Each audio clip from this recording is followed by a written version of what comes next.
For a regular monthly meeting of the Tiverton Planning Board.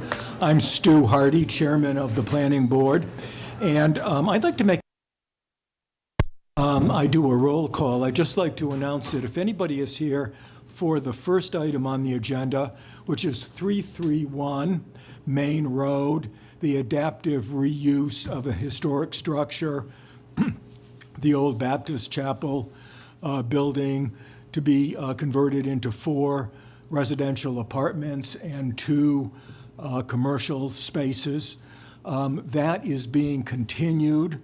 The attorney for the applicant apparently has a conflict. So they are requesting a continuation of the public hearing to our August 6th regular monthly meeting. And so I just wanted to mention that. If anybody is here just for that, we won't be hearing that. So I'd like to start with a quorum, and then I'll introduce a few of our special guests tonight. So I'll start with Christopher Shriver. Christopher is not here. William Gerlach. Present. Janice Gomes. Present. Richard Taylor. Present. Rosemary Eva. Present. Patricia Hilton. Present. V.A. Lopes is not here. Stephen Clark, Present. just back from Alaska. Welcome back, Stephen. Thank you. And in addition, both Ashley Sweet and Todd Romano are on vacation this week. So Michael Marcello has been kind enough to sit in and serve as our legal counsel tonight. And of course, we have Ed Rotella here. V.A. Lopes just walked in, so the only absentee would be Chris Shriver. We haven't heard from Chris, so he may be coming a little late. And I also believe I see the fire marshal. And so Lieutenant Dan Murphy I will be calling upon him in just a second for the second item on the agenda, which has to do with solar. But first, before we leave agenda item number 1, we need to adopt a motion that will have 2 parts to it. The first part of the motion, and I will make the motion, and if we get a second, then we can discuss the motion and then vote. So the first part of the motion is to continue the public hearing on 331 Main Road, which is Plat 114, Lot 104. This is an adaptive reuse of an existing historic structure of 4 residential apartments and 2 commercial units, to continue the public hearing on that project to our August regular monthly meeting on the 6th of August. And then part 2 of my motion is to accept Mr. John Garahy is the attorney for the applicant, and Mr. Garahy has emailed Mr. Marcello and offer with the request. Remember, applicants must request an extension of the time clock. The time clock is set to expire, I believe, July 14. So Mr. Garahy is requesting an extension of 1 month. You can look into it wherever you want to. I would make it end of August, just in case you don't have. I completely agree with that idea, because we need the flexibility. We'll certainly try to get that project back, because it's ready to go and ready to make decisions. We're going to have just about all of the information we need. We could have done that tonight, but so the second part of my motion would be to accept the offer of continuing the time clock to, I'll say, August 31, 2024. So that's my motion. Do I have a second? I'll second. Bill or Janice? Bill, I think I heard Bill first, Janice. That's fine. So we have a motion, a second. Is there any discussion? Hearing no discussion, all those in favor? Carried unanimously. Thank you.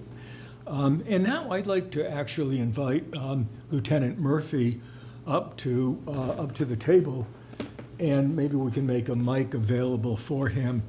We have two, going on to agenda item 2, we have 2A and 2B that both relate to solar. And I think that since Lieutenant Murphy is with us tonight, it would be great if he could walk us through 2A. It turns out that when the solar ordinance, which is actually part of our zoning ordinance, it's actually Article 24 of our zoning ordinance. When that was adopted, roof-mounted, the requirements for roof-mounted solar installations differed in two respects to the standards that are preferred or recommended by the NFPA. And I think, so Lieutenant Murphy can walk us through that. And what we would like to do on this particular agenda item is have a discussion and a possible vote to adopt those changes rather than what is in the solar ordinance. But in order to do that, we have to make a recommendation to Town Council. Lieutenant? Thank you, Planning Board. Technically, it's Captain Murphy now, got promoted. Oh, great. Thank you for allowing me to sit in front of you and discuss the solar ordinance. I just first want to advise the board that the way the Rhode Island Fire Code is written, I have no jurisdiction on solar on 1, 2, and 3 family houses. The reason why I brought this in front of you is because I'm getting the calls from solar companies because our ordinance does not follow the National Fire Protection Agency, also known as NFPA. But because I'm the one who knows NFPA, they call me and say, what do we do? I tell them to file for a variance, which I think we've already had 2 or 3 through zoning or something like that. Looking at it and looking at NFPA, I realized that in some areas where the town is less restrictive and other areas where more restrictive. And it becomes confusing to the designers, especially when they're trying to meet this net zero that I guess a lot of the state has to go to or goes to. I don't know anything about solar, but to meet the net zero, they're gonna have to come in front of, I guess it would be zoning if they need a variance.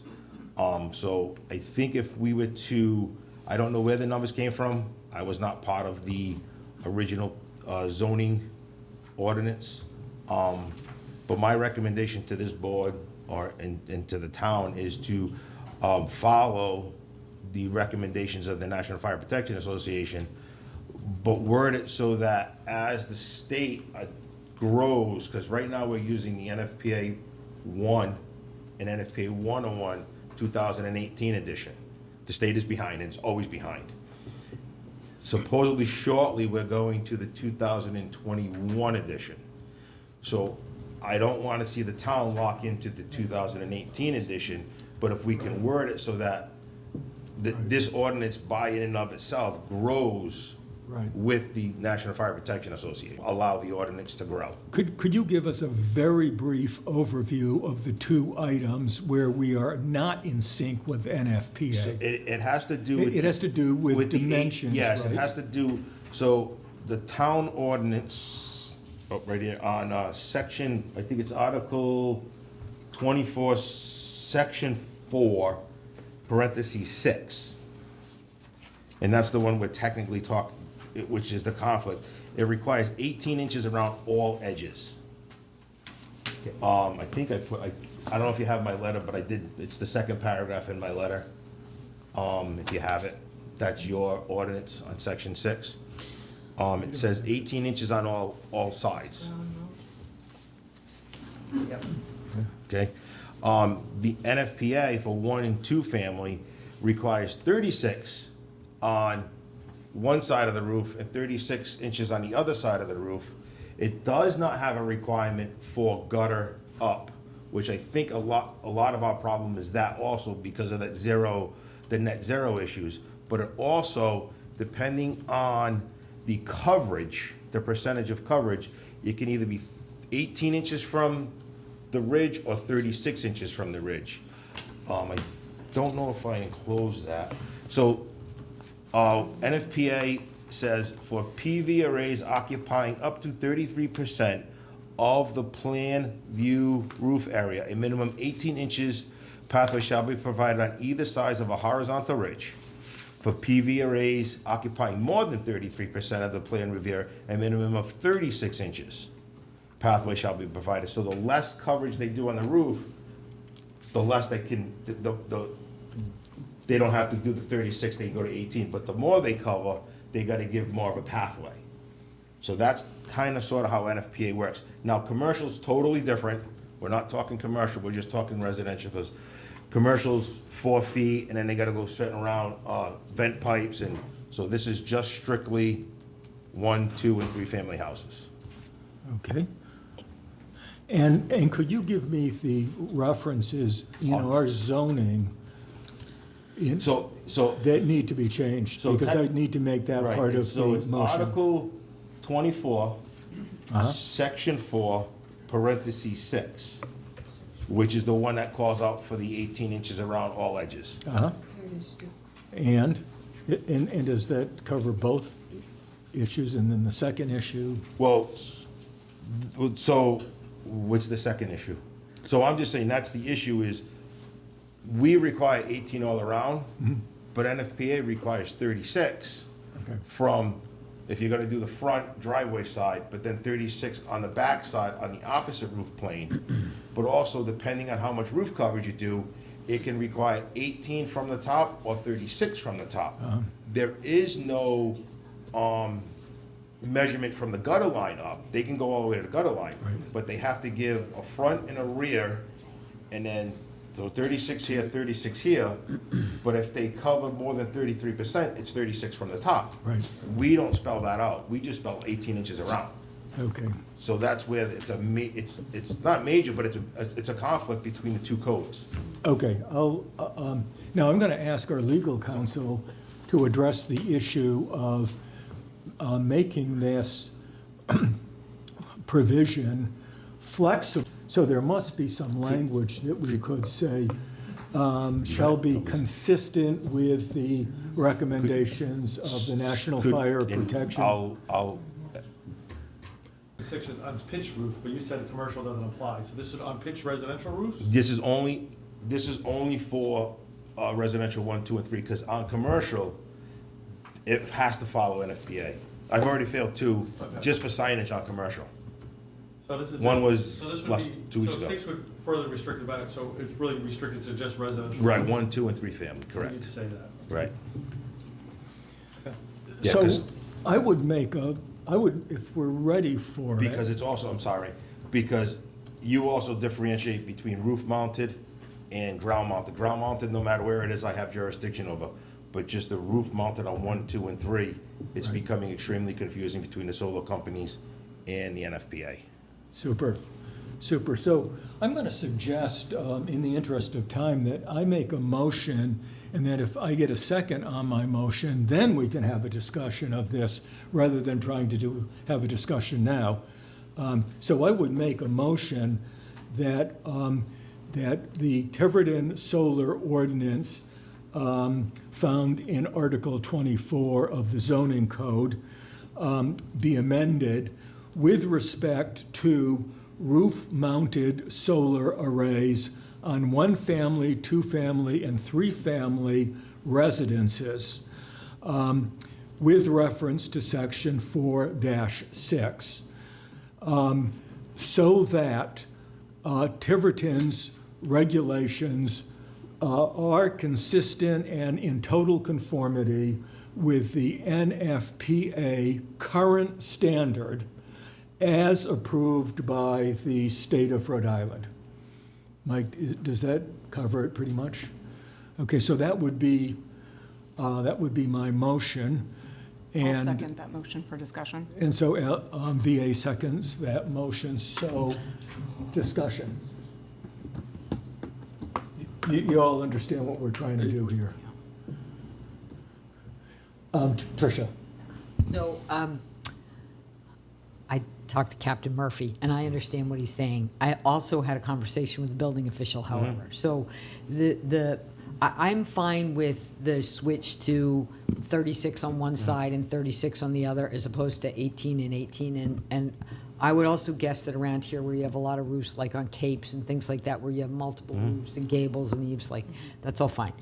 The 18-inch setback from the gutter, however, and we might have to let it go, but it does have a purpose. It has two purposes. One, and this is the building official's opinion, is that, you know, if you're gonna have solar panels on your roof and you're a homeowner and you're gonna put a ladder on your roof to go clean your gutters, not having your hands near the solar panel is probably a whole lot smarter. Just from a safety point of view, it's just better and safer for the homeowner not to be up there near the solar panel. The second piece of it is, and it's, you know, not gonna be an issue in all cases, but, and we looked into this a little bit on the solar committee. You know, rainwater will sheet off of solar panels a whole lot faster with a whole lot more volume and velocity than it will off of shingles. And as we have bigger rainstorms and it sheets off the roof, you know, when you go right down to the gutter, you run the risk that you're going over the gutter, right? And then you may or may not end up with stormwater problem. Maybe it's the town's stormwater problem, because now it's just like, you know, we have that issue. So I am all for the NFPA supporting Captain Murphy on it. He's making a very valid point. We do give up a little something if we give up that 18 inches at the bottom. In part, it's safety, but in part, it's also a you know, a stormwater. It can be a stormwater thing in certain circumstances. Yeah, so if you don't mind, I'd like to, so, in regards to the homeowners touching the panels, the moment those panels come out, they're electrified. Unless they're broken, you're not gonna get electrocuted. You can go up to these farms right now and touch them. You're not gonna get electrocuted, you're not gonna get anything, unless technically they're broken. So I mean, when they're installing bare hands, and they're creating power the moment they come out of the box. Granted, they're not plugged into anything, but I don't think there's a fear of the homeowner getting electrocuted unless they're obviously broken. In regards to stormwater, I can't comment on that because I'm not a stormwater person. But I understand your concern with the stormwater. I think the other aspect, though, to this is just thinking about if you're going right to the gutter, the aspect of cleaning them. If you're cleaning the gutter that close and they're right to them, that increases the likelihood of them getting damaged. Therefore, aside from being electrocuted, there's other safety issues. So I just want to be cognizant of, also, are we kind of putting our homeowners in a bad place now that they are not necessarily accounting for that? Okay. Right, and I understand that. I'm gonna look at I'm gonna not quote NFPA because I don't know, but they've gone through a lot of studies, probably more than what we did on figuring out these 18 inches. So if they're not concerned about it, and again, I'm not saying that we shouldn't be, but they have the money, they've done all the research, again, I don't know about stormwater, I can't say that, but that's. Could I just, I was trying to take notes as you were like, because I don't have a copy of the NFPA, so I was trying to like copy down what you were saying there. So it's 36. So can you just repeat the point about the gutter side? So according to the NFPA, there doesn't even state anything regarding a dimension from the gutter up. Okay. So you could technically go to the gutter. Got it. Okay. Okay? Okay. If you're looking at the front of the house, let's say I'm in my driveway, this side has to have a 36-inch clearance, the back side on the opposite side has to Got have a it. 36 Okay. clearance. If you cover more than 33% of the roof, from the ridge down has to be 36 Okay. inches. If you cover less than 33, from the ridge down can be 18. Now, they can come down 36, but it just could be 18. Got it. So if that is the case, then from your professional opinion, do you have any concerns about the 18 from the gutter? I don't. It's just, it's getting, and that's where some of them are getting confused because a lot of people follow NFPA, but they also have to meet this net zero, which is forcing everybody to come down to the gutter line. For more square footage. Because I yeah. wanna say, and I don't know if Ed can chime in here, I know, cause I had to be part of one appeal, cause they had to come down to the gutter line for net zero, and I think, and then there's another one, and I don't know if they've been heard or gonna be heard, and they've had to come down to the gutter line because of net zero. So we're probably going to get more of these. That's why I'm getting the phone calls, but then I'm like, that's why I brought it forward to say, this is potentially going to be a problem, and more people are gonna be seeking appeals or variances because, and again, it may or may not, it's just, I'm trying to, help out. And 2 have already been to the zoning board. I know one has, I don't know if this is gonna be the third, Just one All right. more. I sat through 2 meetings All right. with So- Zola. And I think they're They gonna got it. continue more because I know one of them got it, because I was part of that meeting. They did meet the clearances for NFP for, I think, the 36 and the sides, but they needed to come all the way down. And again, NFPA doesn't have that requirement, but the town does, so that's where the confusion is. And I think if I'm correct, they were gonna lose 50,000 or 30,000 or something, that first one, church community housing. Something, there was a massive amount of money if they And it didn't was get a this hardship. variance. So that's where our ordinance is conflicting with NFPA, which is kind of conflicting everything in between. So any other questions or comments before we vote? So I just want to share some of my thinking or my slight hesitation with this, understanding that the NPFA is studying, like, you need these 33 setbacks in case somebody needs to cut into a roof and put a fire out, right? So like, I just want to, we're understanding where they're operating from. It's how quickly can we, put a fire out, safety purposes. Now we're layering on this aspect of solar, and although solar's been around for a while, we're seeing a much greater adoption. So in reality, we could see this change back to more of a setback. So understanding that over time, they get more conservative, understanding the different things that are in play now, right? The more you push, the more the pullback. So I think the question we're kind of being asked is, do we ride this knowing that we may see complications down the road that we're anticipating or potentially talking about, like, I have solar on my roof, and if the solar went to the edge, my husband would not be allowed to clean those.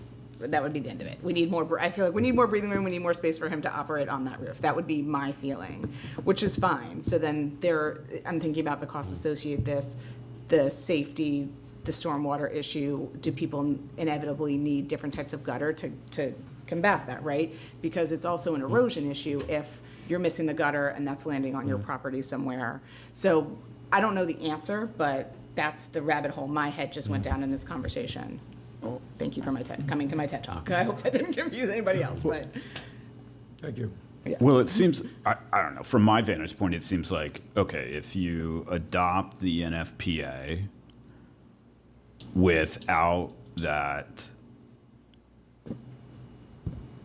well, let me put it this way. If we adopt it with that NFPA without the 18, or with the 18, let's say we amend that and say the 18, then do we create more of a volume for zoning?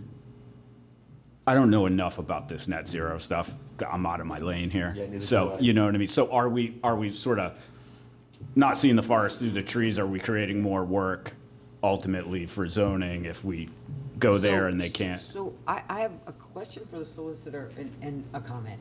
First of all, this is new, right? So my guess is that there are probably some solar installers that do business over here that, this is their first time. By the second or third roof, they will know this, and it won't be so confusing. But here's the other question. Cannot now the building official, under the new regulations, provide dimensional relief up to 25%? Correct. So if it's under the new state laws that have been passed, the building official has the authority, so people don't have to go to the zoning board. I mean, this might not have sunk in yet, but in theory, the building official can give people up to 25%. What's 25% of 18 inches, though?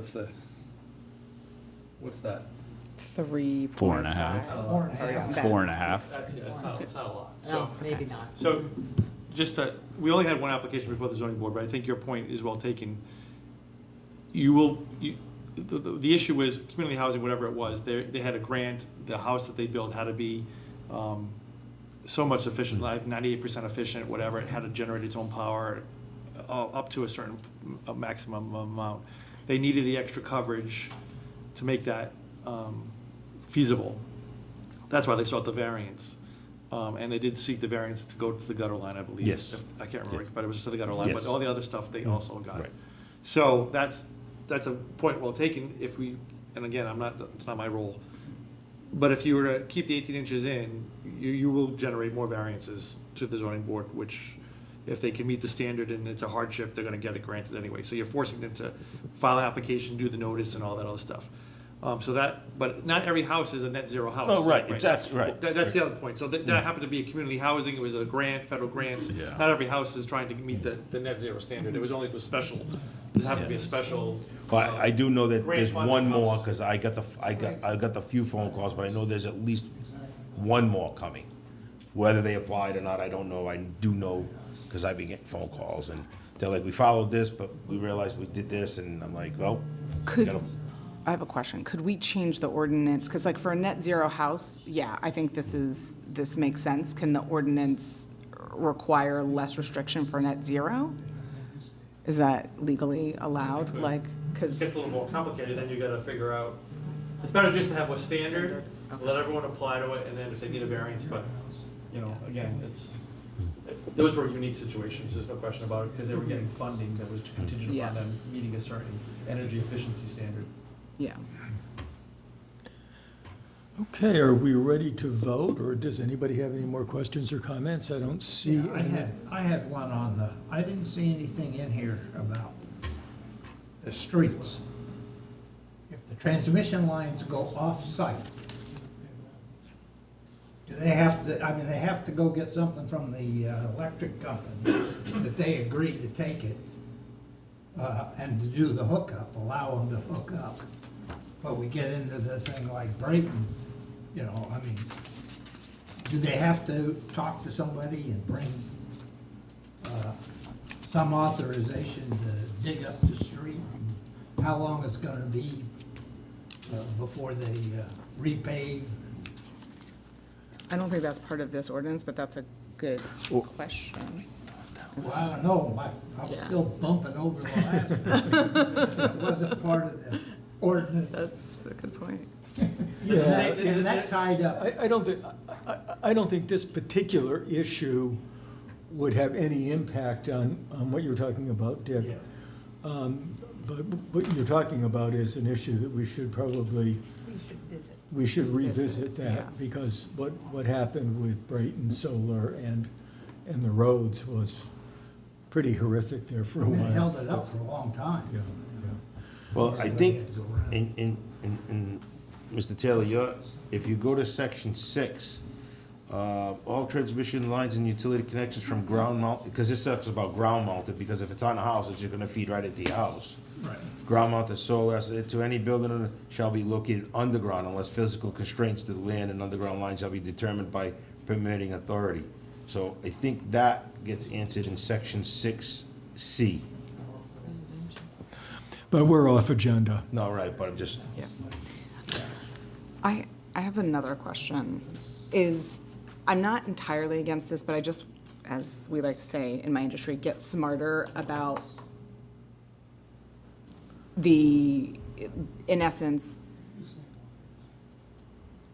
more about what the driver of whatever PFEA or what we're trying to match to and their ordinances and the drivers behind that, because they may not be thinking about some of these other things. And I don't want to block up zoning board, and I don't want to not vote on, I would, in essence, vote no, because I don't feel like we have enough information.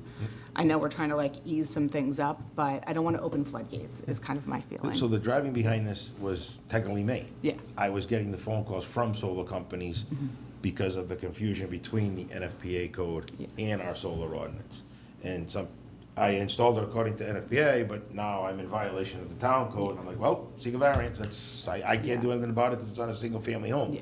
So But if that's they- some of the confusion. Oh, sorry, Dan. No, good. If they installed it and they're saying they're in violation, I'm not sure how they did that, because they were supposed to go into the building official's office with a plan before they installed it. Yeah, it's online, yep. Need a permit, so the building official would have looked at their plan, and so if they went and installed it, and they're in violation.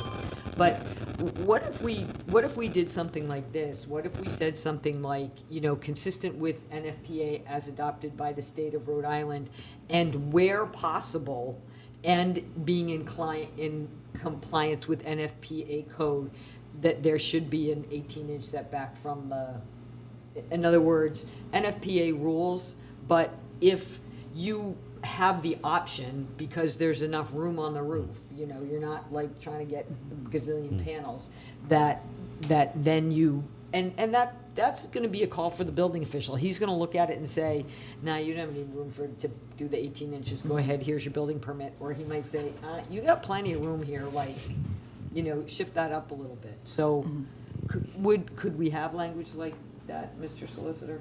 You can try, but I get a little squishy when you say where possible, but by what standard is that? Like, you need to have a standard that people can. I mean, essentially, when you're saying where possible, you're saying to have whatever the amount of panels you have to make your project work, right? That's the where possible. Well, is the standard the net zero qualifier there? I don't know. Again, I'm out of my lane here, but you know what I mean? Like, that seems a bit more black and white than where possible. Yeah. So if it's a non-net zero project, non-net zero, you give the 18 off of the gutter. If it is a net zero, you have the ability to go down to the gutter to maximize the square footage of the panel array. Without having to get a variance. Without having to get a And then variance. that still leaves the option for somebody who, for some reason, is not a net zero, but really wants to Yeah. do it that way. Then they could go to the zoning Yeah. board. I have to imagine, again, I have to imagine, though, that net zero qualifier is part of the plan that the building official Right. is reviewing. Yeah. It should be. Seems like a tangible So, point. Bill, would you or Tricia like to make an amendment to the motion that is on the table now? Sure. I'll make a motion to amend Stu's original motion. Feel free to course correct me, solicitor. To amend the motion to augment that in cases where the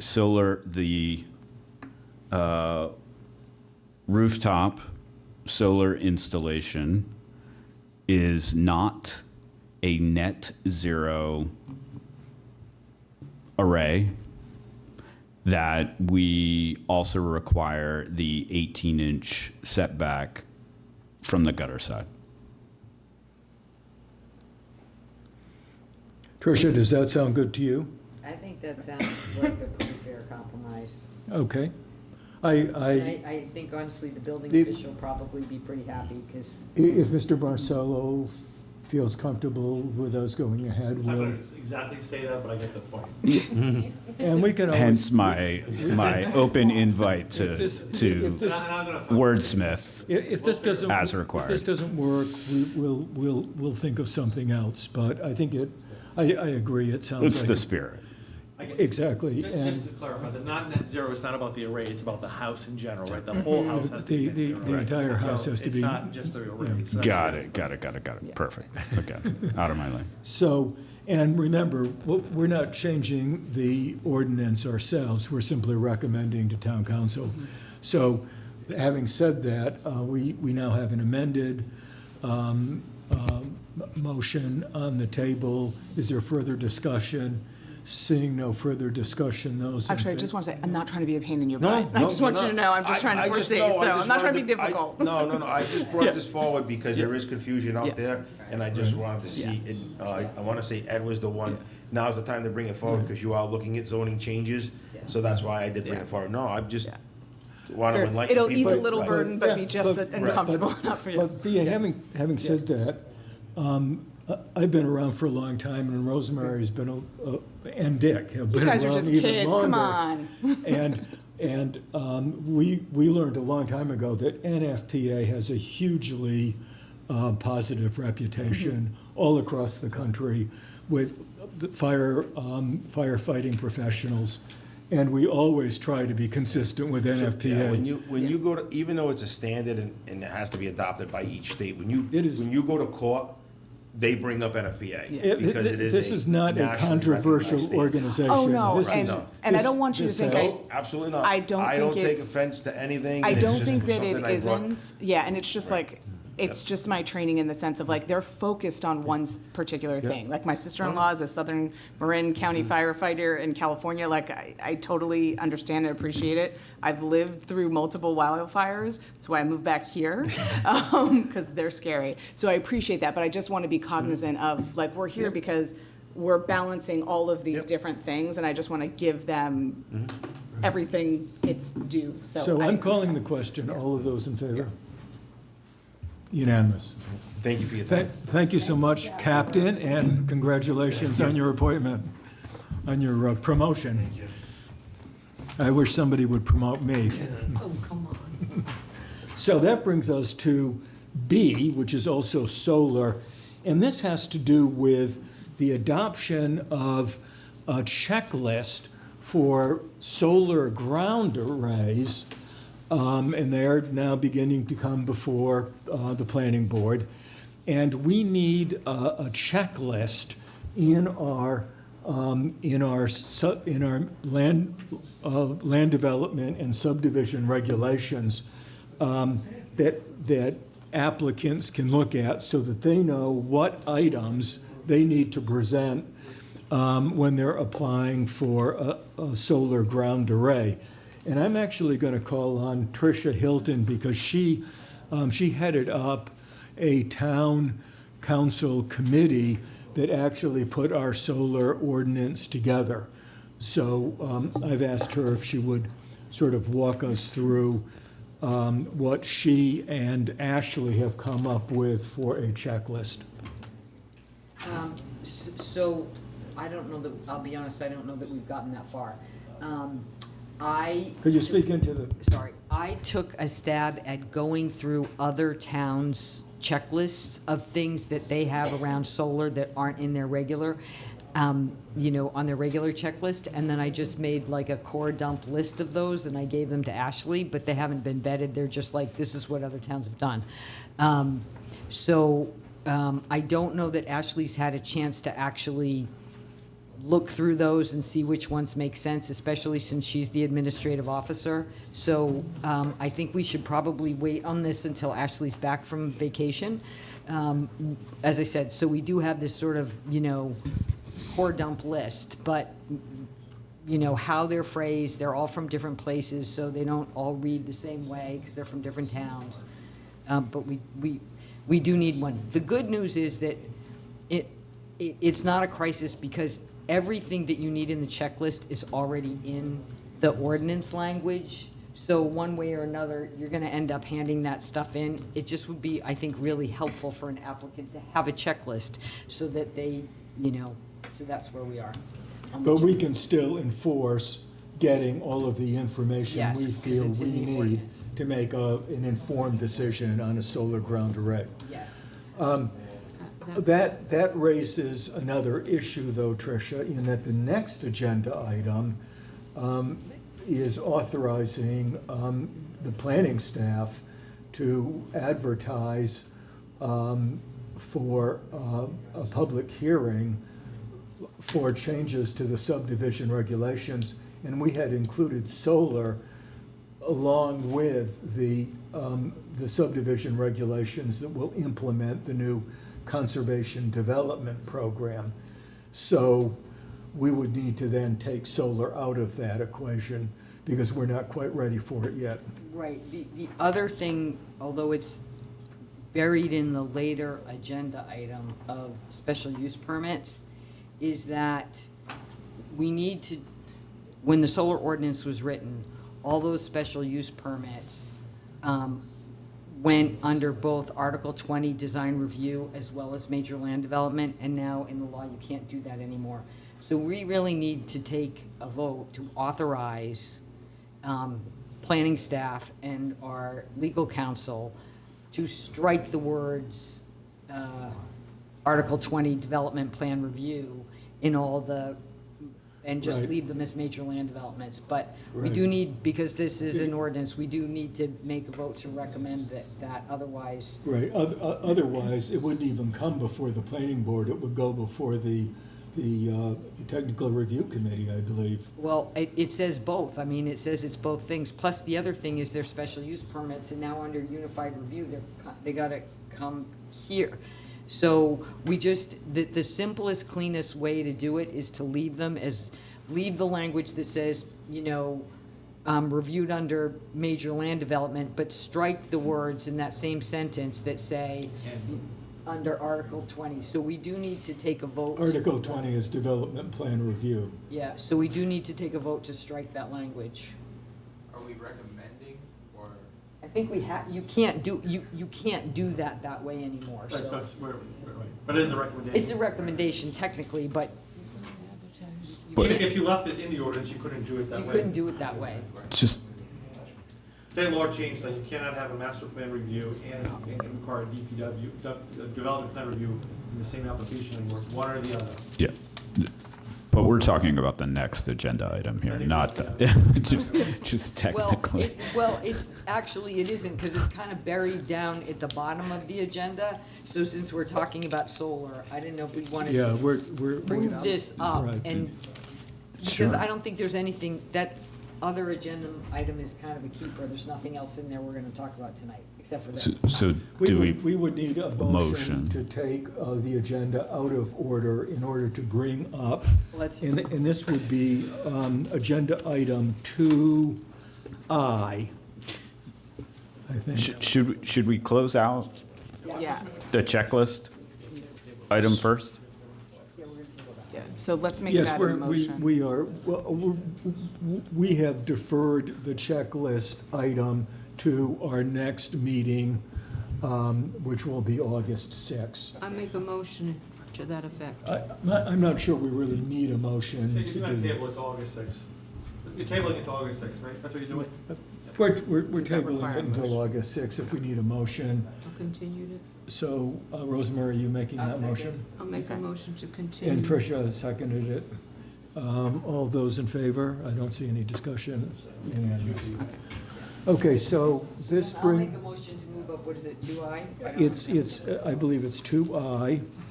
And the only issue, although 2I goes on your agenda, the only issue we're gonna discuss will be the solar issue. Right. So, I would second Tricia's, motion to amend the, order of the agenda to bring 2I up as our next agenda item. So we have a second, a motion, a second. Do we have any further discussion? Seeing no further discussion, those in favor? Okay, so now I call agenda item 2I, and the only item that we're going to discuss under this agenda item is solar. So I would make a motion that we direct the planning staff and our legal counsel to strike the words Article 20, Development Plan Review, from all process, approval language, and recommend that the council adopt those changes to the ordinance. Throughout the ordinance, though, not just the solar, not just solar, right?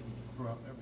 No, just section, what is it? Oh, just a section we Which one? just Just the section that we. Okay, yep. Just the solar. Just, which is Article 24. Article 24. Okay. I'll second that. And is that appropriate? Do we need a public hearing to make that? Recommendation. It's a I recommendation? mean, the council's gonna have to change it, but Okay. we're just recommending. that. Okay, so we're in good legal order to do this. And does staff understand what we're dealing with, I see Ed shaking his head, yes, and so. get his bottle of whiteout out. Do you Okay, actually have a so, bottle? does everybody understand what we're doing?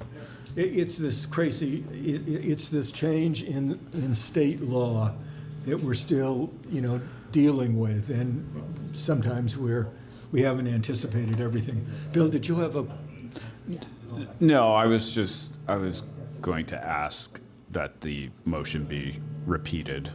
yes, Just for can we? clarification Can we purposes. repeat the motion for clarity? And maybe I'll ask legal counsel to do that. So my understanding is the motion is to, under Article 20, under the solar ordinance, which Yes, is Article 24, 24, to strike all references that require both master plan review and development plan review. To strike all those portions of that ordinance that indicate that development plan review is required, and leaving only the master plan Master review. plan, okay. Yeah. good. Everybody understand that? Yep. Seeing no further discussion, all those in favor? So this is a recommendation to town council. Excellent, thank you.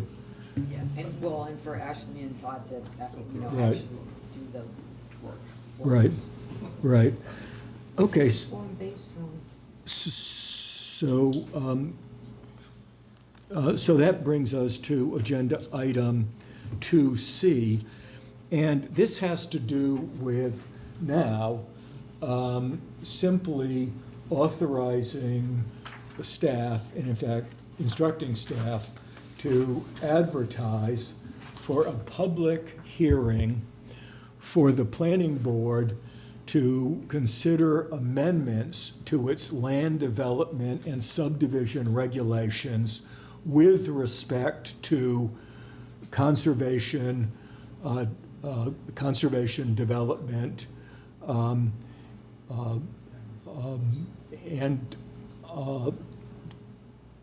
conservation development requirements in the zoning ordinance. So like everything, first you have the law, and then you have the regulations that implement the law. Well, we changed the law on the 24th of June to create in zoning a mandatory conservation development program. But now we have to adopt regulations to implement what we did on June 24. And we had actually advertised for a public hearing that would have taken place tonight, but it was only, but it is law, state law requires it to be advertised for 3 consecutive weeks in a public newspaper or a public media outlet, and it was only advertised for 1 week. So it was invalid, legally speaking, and that's why it's not on the agenda tonight. So instead of, so what I was asked to do by Todd and Ashley is to make sure it went on the agenda tonight and to reauthorize staff to advertise. And Ed will probably get on that tomorrow morning and ready to go. And then that ad will be run for 3 consecutive weeks, and then we can take it up in August. And we actually have, you should all have a document that has about 12 pages to it. Ed sent it out electronically and gave those of us who like hard copies. And this was a while ago, but these are the recommended subdivision regulations for the Conservation Development Program. So, Just a quick question for Ed. Ed, were those handed out, is that part of the May 7th meeting? Yeah, it was. it was May 20, we authorized it May 24. We did, but I handed it out at the May meeting. Okay. Yeah. I think it wasn't on that drive though. I think we handed it out in hard copy that night. Okay. Can we get the electronic versions of those? Yes. Thank you. Yeah. Stu, can I ask a question, just because I don't have my copy in front of me? What's in that is only conservation development? Yes. And R-120? or just conservation? Just conservation development. Just and there's nothing else in there? No, it is all, I'm just going through it now, it is all conservation development. It goes through the 10-step process. Okay, so, but shouldn't we include the solar since we're gonna have a checklist? Well, Eliminate the solar. well, do, So we'll check. Do we need more time with solar, is what you're Well, saying? we're gonna have to advertise that, right? Yeah. You're gonna have Yes. to advertise the solar checklist to add to the. Yes. And when. well, that's what I had intended to do tonight, but since we postponed the solar discussion until our August meeting, I thought that we can't ask Ed to be advertising, unless you want to do it all in August, have a discussion and an adoption. Well, I think that, just to save money in terms of advertising, right? Right, that would be We know good. we're making this checklist. We know that when Ashley gets back from vacation, she's going to have this, checklist ready for us to look at. Well, but in fairness, you need to have the public to see the checklist that's gonna be the subject of the public hearing, so you don't have a checklist right now. So if I went, you advertise it in the paper tomorrow, And they say, and they say, I wanna go see the checklist, what are we gonna give them? We have nothing to give them. Okay. So you So we have have to to, separate it. yeah. So we'll have to wait then. Yeah, Okay. yeah, that's what I thought. But, Okay. Or, But there, we're gonna have a lot of changes to our subdivision regulations coming up. So maybe we can piggyback other things onto solar when we get ready for solar. To cut the cost exposure down, because it is expensive to advertise even in the Secana Times. So the motion then would be to simply authorize staff to go ahead and advertise for changes to our subdivision regulations in a public hearing coming up at our August 6th meeting, having to do with conservation development program. Yes. The reason I was asking that, and I'm gonna just recommend this on our vote, that we make it this way. Because conservation development in the agenda item references definitions, the yield plan, the design standards, so we might have to actually mention all these in your motion, just so that we're, consistent. yeah. Oh, Do you have the agenda?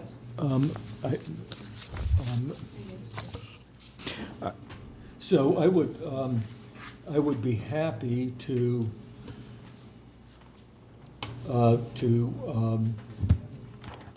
make a motion to authorize staff to publicly advertise for a public hearing on August 6, 2024, for amendments to the land development and subdivision regulations, for Article 2 definitions, to add the definition of yield plan, Article 4 application procedures, Article 10 design requirements and public improvement standards, and creation of Article 17 conservation development and adoption, and period. Yeah. Period. Second. And just in case, we need it, the 10-step process. Oh, that's excellent. Just to make sure we cover the 10-step process, okay? So that is my motion. Do we have a second? Second. We have a second from Tricia. Do we have any further discussion? Or have we exhausted our patience with this? Seeing no further discussion, all those in favor? Okay. Okay, Ed. You've got your work cut out for you tomorrow. So that brings us on to open lot storage. And this is an item, in our zoning code, we have a section, section 15, I think it's Article 4, Section 15, that lists all of the uses that are prohibited, all of the things that you can't do in any zone in the town of Tiverton. And one of those is open lot storage.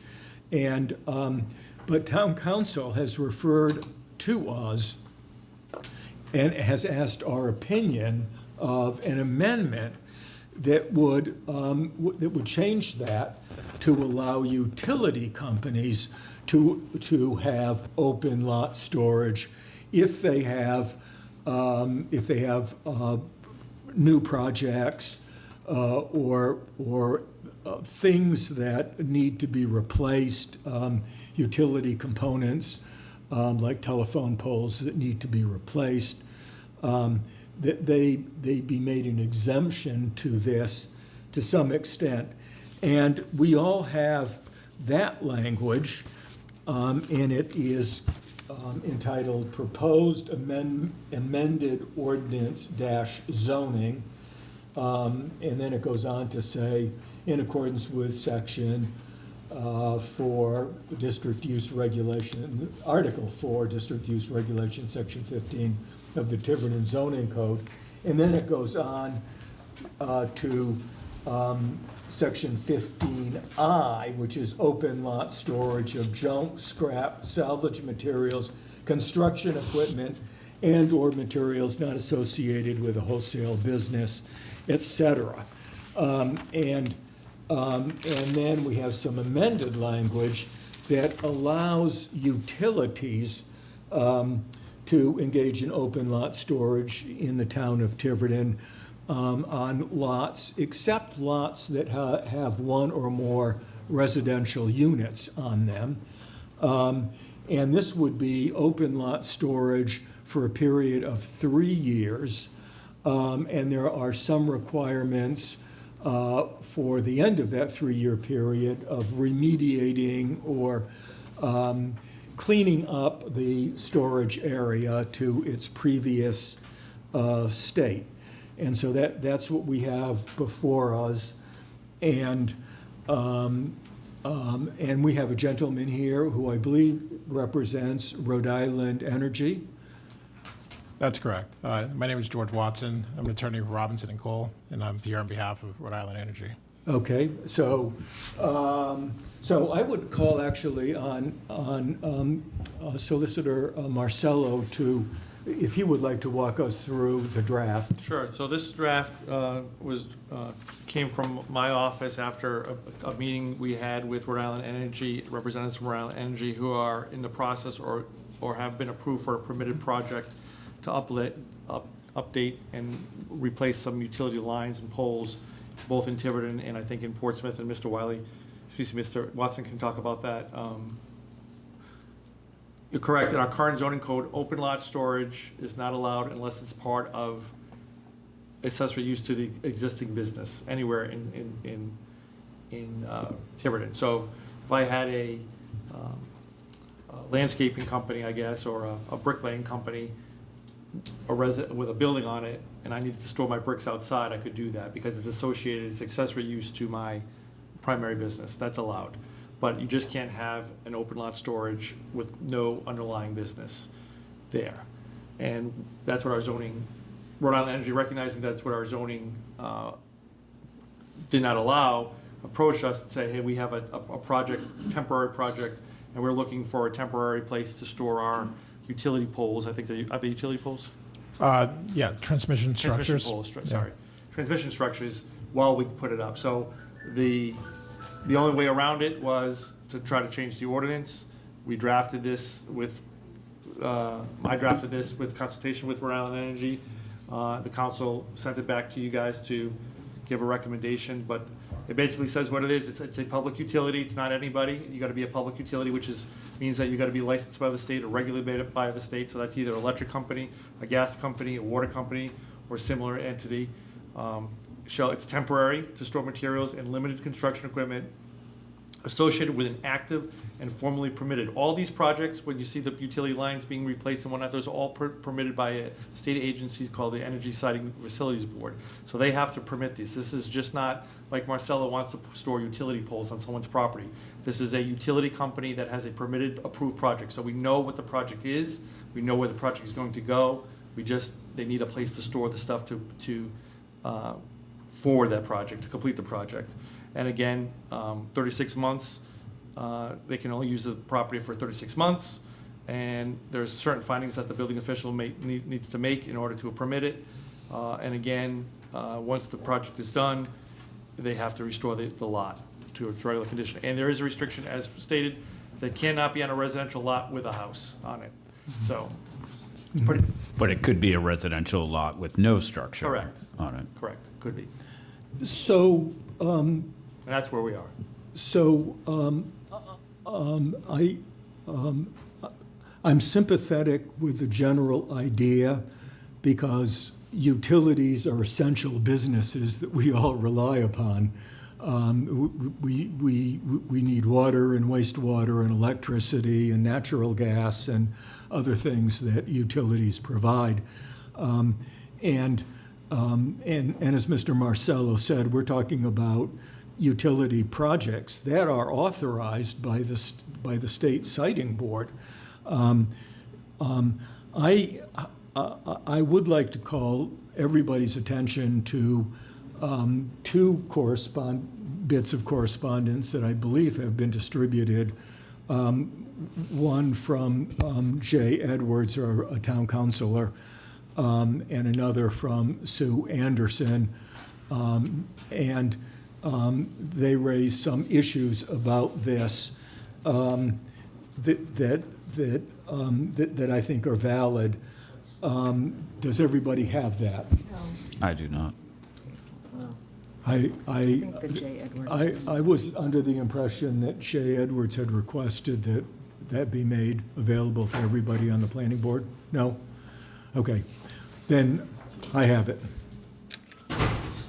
Okay, just sent to me, okay. Sorry about that, I thought it was sent to everybody. I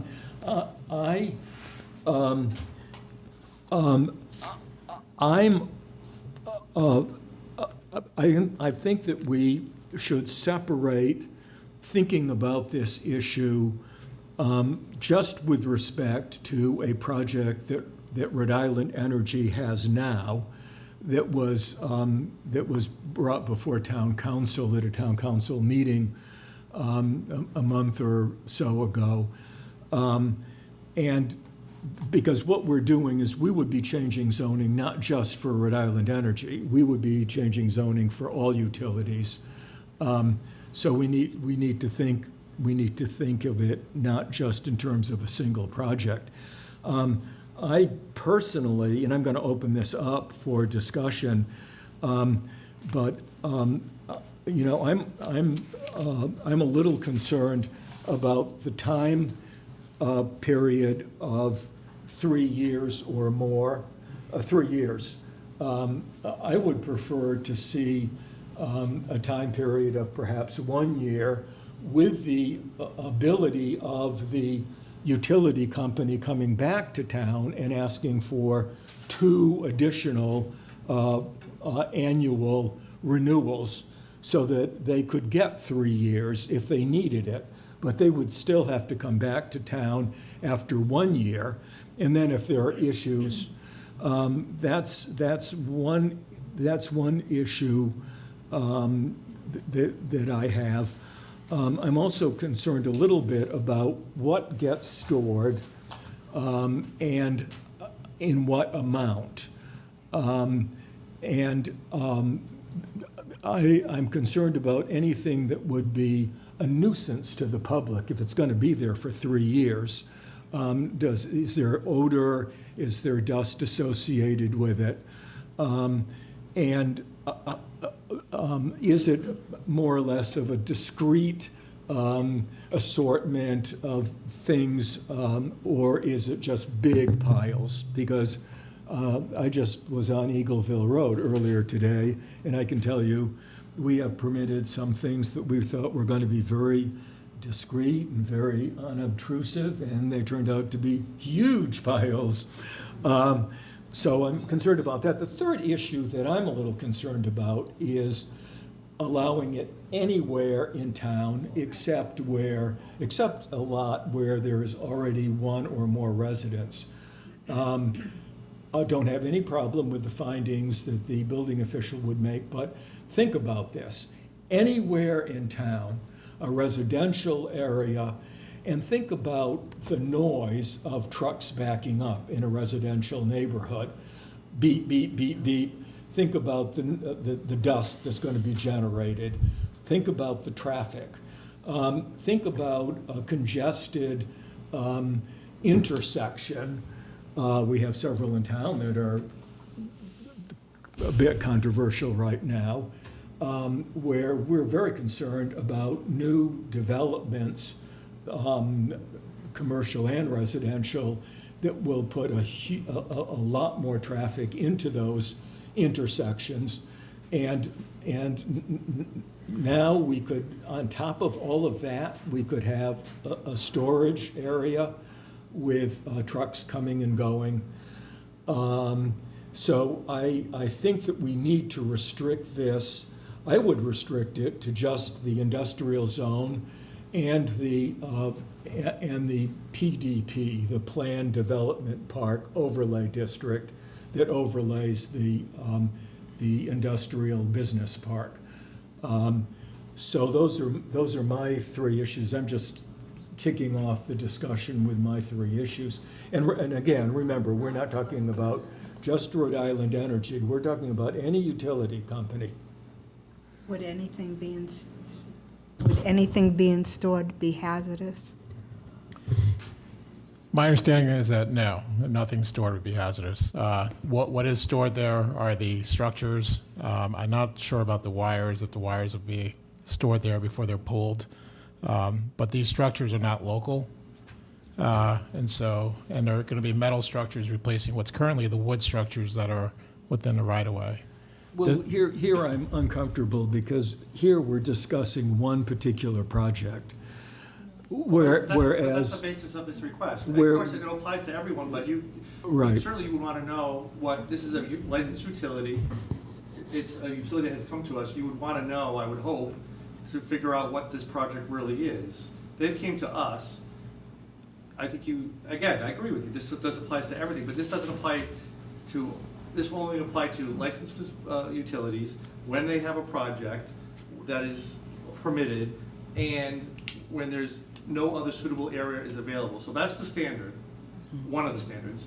So, and I guess it's fair to ask and to get the information as to, as you asked, what does this look like and what maybe a future project look like?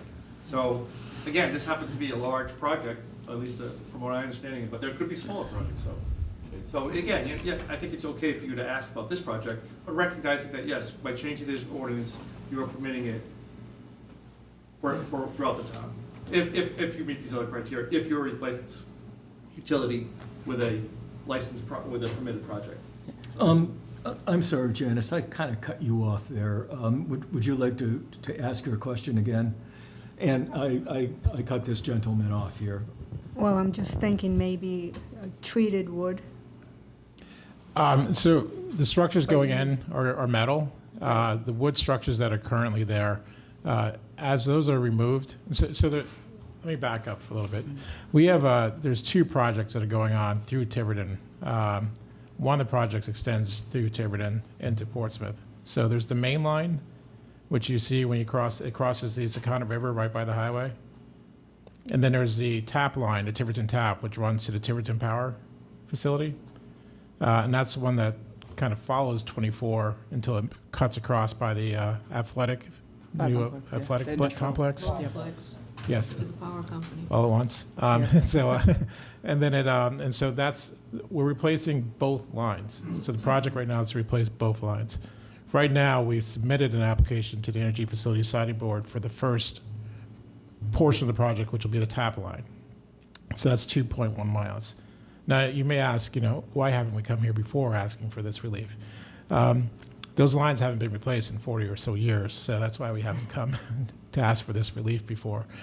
So this is the replacement, the full rebuild of both lines, starting with the tap line. And right now, there's 2 circuits in each line. There's 2 115 kV circuits. There's 3 wires per circuit. So those are all going to get rebuilt.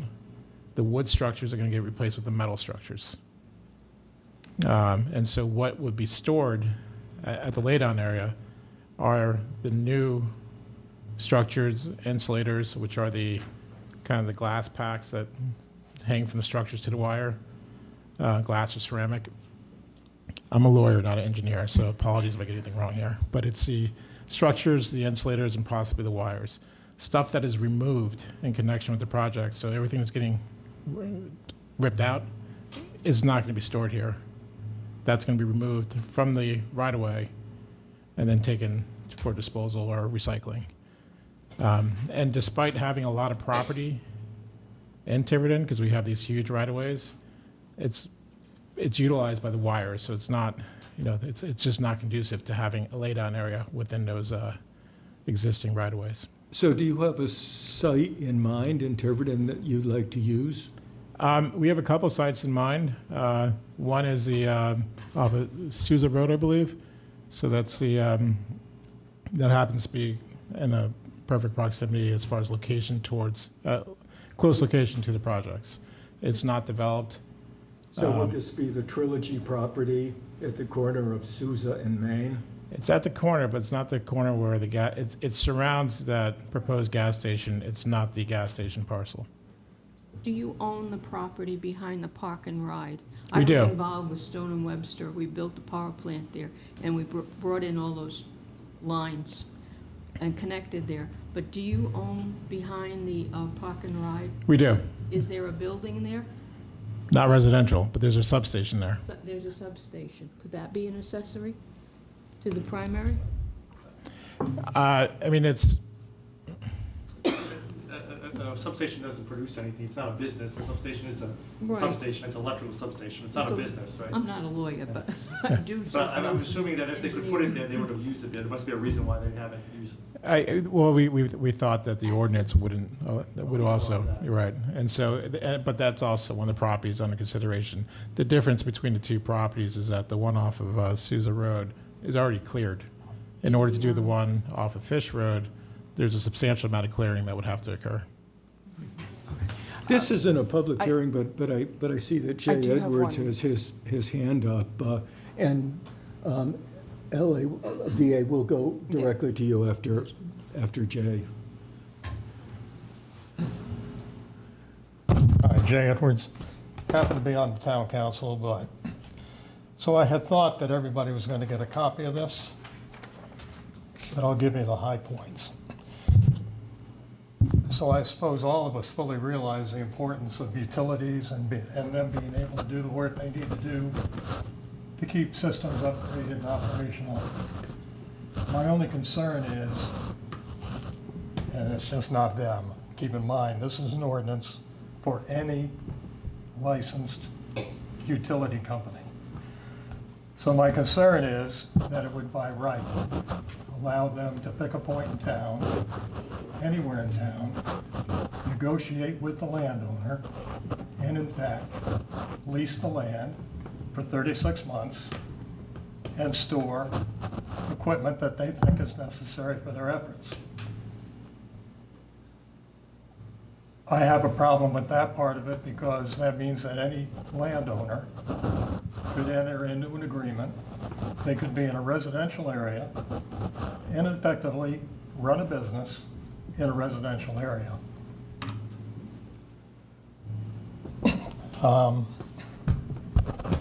I think that any utility company should be required to use that utility storage area, if it's granted, for a project within the confines of the town.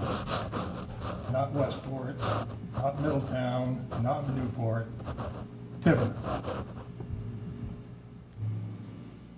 I think it should require a recommendation from the planning board, the conservation department, or a conservation commission, and the building official to determine the suitability of the location before any agreement is entered into. So they'll look at wetlands, they'll look at vegetation, they'll look at the slope of the land, all those things that you need to pay attention to. I think that any site must also conform to any and all DEM stormwater runoff requirements. I think that anything that's stored must be clearly defined.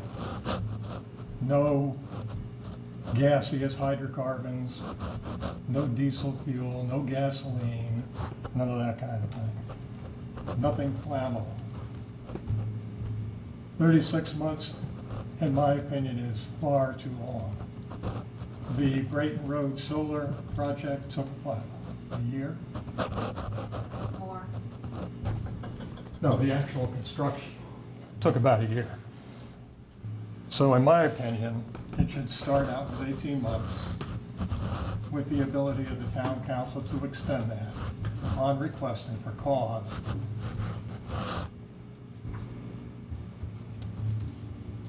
I think that any storage area should not be cleared of trees or any more incidental grading done than is actually necessary. So if they actually need to put a road through, that's fine, but we don't need to cut down all the trees, and we have this 10-acre site that can be turned into a storage area. Because what might the next step be? When that utility company is gone, now we have a piece of land that has been artificially cleared and would be coming before you for something else, when you might not have approved that.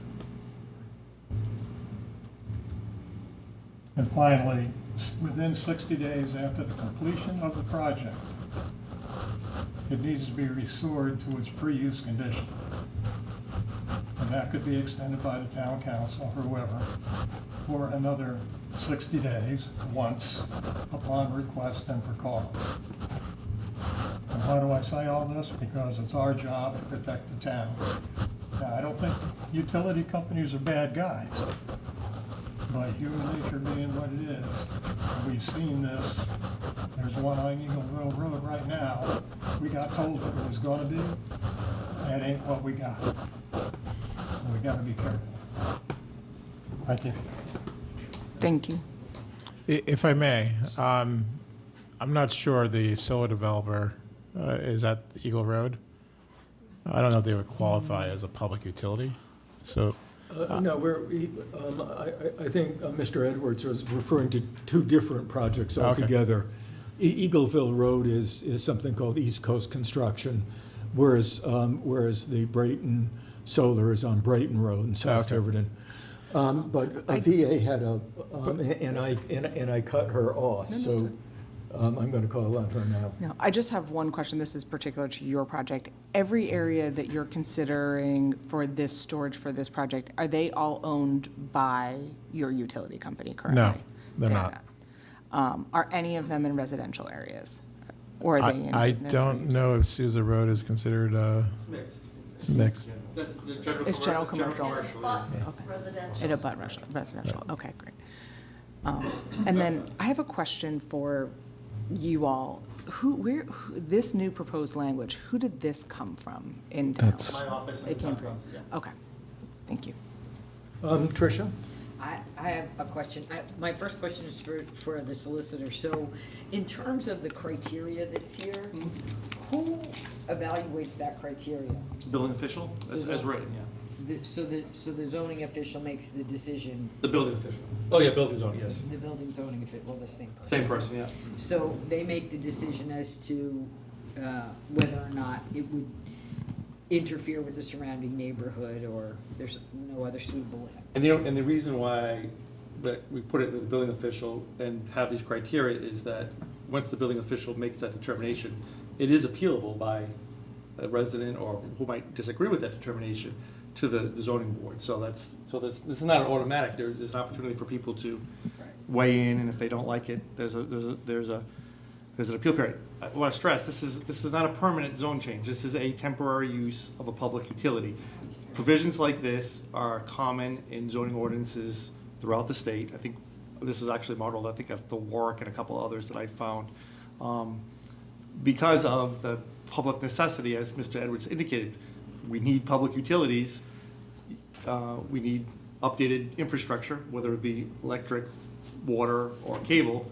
And unfortunately, things break down, and 40 years ago, they put up, I guess, telephone poles, and now they want to replace them. So, again, you have to weigh, and this is what the council's struggling with. Again, this is just a recommendation from you. You got to weigh the public good versus the temporary disruption of a lot that's not being used, or lots not being used, as to the public good. So that's what this attempts to get that balancing right. Yeah, Dick.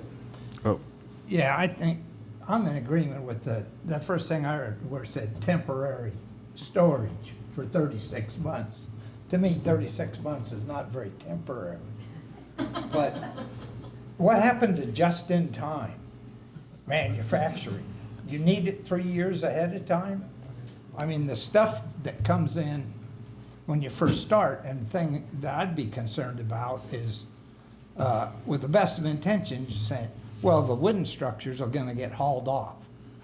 Well, somehow, wooden structures can get hauled off immediately, but the steel towers can't come in immediately, or at some, I mean, you're gonna have towers there that you brought in early and are still sitting there 3 years later, waiting to be pulled and used. We originally asked for, I think, I don't know what the original request was. It wasn't, I think 36 was with extensions, so we weren't envisioning it being out for a full 36. If you read the siding report, which was submitted to the FSB, the construction period starts in Q4 of 24, so this winter, and ends at the end of the spring of next year. So that's roughly, 6 months if you round up using construction terms, because everything goes a little bit long. But that's just for the tap line. That's for the first 2.1 miles going along the Route 24. There's a second phase, and that includes replacing the large structures crossing the Saconnet River, as well as extending down to Portsmouth all the way to the, I believe it's the Dexter substation, which is right by, there's a big nursery right there, and there's a substation. Or something. What? Peckham, is it Peckham? I think so. Yeah, just past the high school, there's a nursery, and the lines yeah. cross right there. So that's where the project ends. So it's from that point to the Massachusetts border. So again, the intent is not to stay there any longer than we have to, but and the company is open to having some kind of review, requesting additional time if that's what the board would like. Bill. just a couple of things. So I would support a shorter amount of time with a renewal period. I would, well, let me ask the question. So is there any, maybe in your benchmarking, does any other community require notification of neighbors before, let's say, residential lot X is, identified by the utility? Is there a notification that goes out to neighbors within a certain, radius of that to say, hey, you know what I mean? Because I think that starts to get at some of the concern about, like, I could get into contract with the utility. That's great for me, but it could upset my neighbors. So is there a public input sort of mechanism there? If we can't have that, then I would support what you were saying, Stu, about, hey, maybe this is best served in the industrial park or the PDP overlay. And industrial district. I'm sorry, industrial Industrial district. I'm sorry. I should have. Okay. You're next. No, you're next. I'm kind of with I'm kind of with Bill on this. I'm not so alarmed about doing this on industrial land, including co-located with an existing industrial business, if we needed to change the ordinance to allow that, and if a, business in the industrial park or in the industrial zone has the room, fine. I'm not so worried about that. I do think 36 is a little bit long, so something shorter with an option for renewal sounds a little bit better. I am concerned about the residential zone, though, and I'm concerned because, as Bill said, all of a sudden you could be next door to essentially a construction site, right? And I'm sure that there are some companies that are very cautious about how much their equipment and their personnel and their vehicles disturb the neighbors. There may be others, though, that it's 7:30 in the morning and there's 6 trucks down there, and the guys are all having coffee and the diesel's cranking, and they're idling while they're getting ready to go, and the neighbors are saying, 5 days a week, this is not acceptable. So I would really only be comfortable with this. I think and I'd be open to a split option here, where I'd be okay with the building official, zoning official, making a decision if it were to be on industrial land, whether it's in the industrial zone or land zone industrially. I would only be comfortable with even considering this in a residential zone if it was a special use permit and it had to come in front of the planning board and there was an advertised hearing. You mean zoning board? Zoning board, yeah, special use permits. Well, would it not be considered at all a land development project? No, it's temporary. Wouldn't fall under an Appendix. Well, in that case, Well, if they're gonna, to build on that, if they're going to change the property in any way, like cut down trees, add a road, that has to have specific and objective criteria that either gets in front of us or is not a thing. I would add that. I would recommend where this is not in a residential, no hazardous materials, anything that we would not prohibit in town should be in this ordinance. I'm fine having this, especially if it's property you own, if it's general commercial, if it's industrial, but this is really given a lot of latitude that makes me feel very uncomfortable. To build on your point, Tricia, I think we need to be more specific, add more specificity around what we're comfortable with, but cutting down trees, I feel very uncomfortable with after our current plans, our conservation plan. This is just kind of kicks the water in the face of that. So I think our job is not just to say yes or no, but to actually give town council sort of some positive feedback about what we think would be acceptable. While we're thinking about putting together a motion that would say, yes, we're comfortable with the general idea of this, we're very comfortable with the findings, we're comfortable with the role of the building official. However, we have these 3 or 4 or 5 concerns that we'd like, the town council to think seriously about. And we don't have to be very specific and say, we don't like 36 months, we think it should be 18 or 12 or whatever. We can just say maybe a shorter period than 36 with the option to renew. So think about that. And while you're thinking about that, I'm going to call upon Sue Anderson in the audience. Thank you. My main concern is, I like the industrial, but not abutting residential.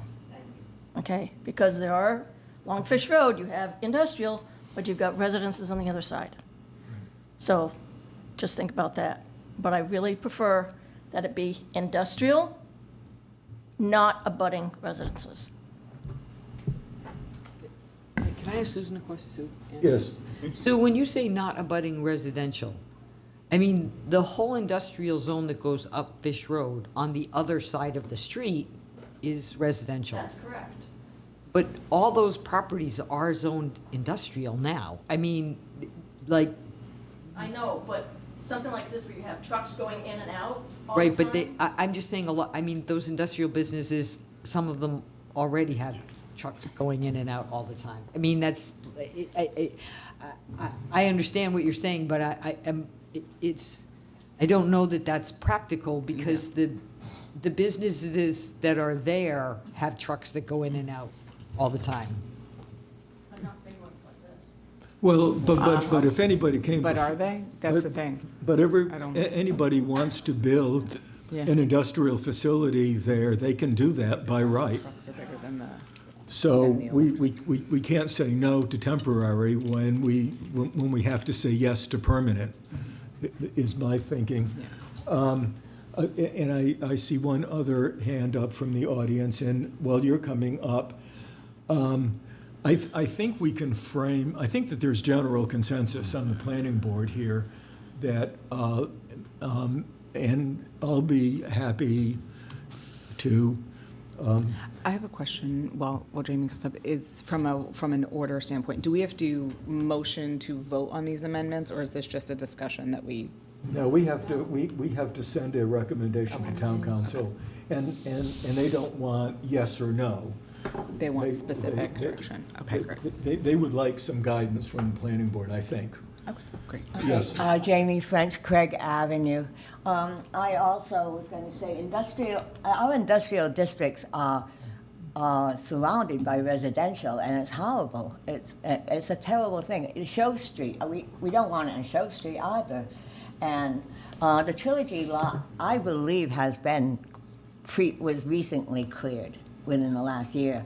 And it's like, well, it's already cleared. We don't need to clear it, but did Trilogy enter into an agreement and clear it before we knew? I mean, there was an awful lot of wood cutting that was happening over there in the middle of Sousa Hill in the last 6 months. And no one knew where it was coming from. But it went on for a long time. Thank you. And there was a chipper there as well. And so there was some unknown trees that were definitely removed We're from that getting area. off topic here, But- off agenda. Right, but no, it's about whether or not, if you have, the question is, do you clear the trees before you announce the project, or do you announce the project and then clear the trees? Either way, you clear the trees.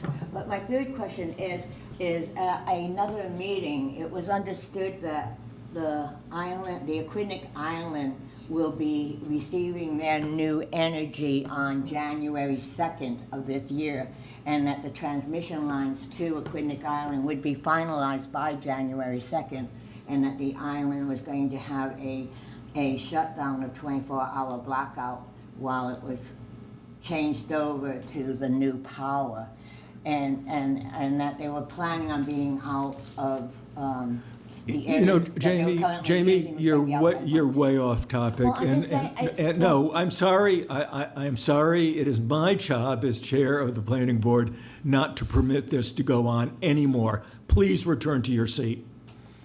Okay. Okay. Would anybody care to frame a motion? Actually, Or would you like me to try to frame a motion? I'd like Bill Gerlach to try. Well, I would like council to, before you do, I just had a Yield the floor couple here. of comments. First, with respect to not using it on residential property. Generally, I don't think the company is opposed to that, but I would note that what we're proposing to use at Sousa Road, I think, is like 4 or 5 acres. So you would have to have a residential property that has 6 or 7 acres open in order for it to be of interest. We do have so- that here. You'd be surprised. Yeah, we have a lot of, yeah. No, it's, which I. But I appreciate, and No, which you're I- not the problem. There may be other problems. That's what we're saying. Right, but- so I mean, our suggestion with the residential restriction was, maybe have it as an acreage and not as a, if you have one lot, you're out. With that said, we currently do not have, at least not that I'm aware of, we currently do not have a parcel that has a parcel of interest that has a residential lot on it. A residential structure, excuse me.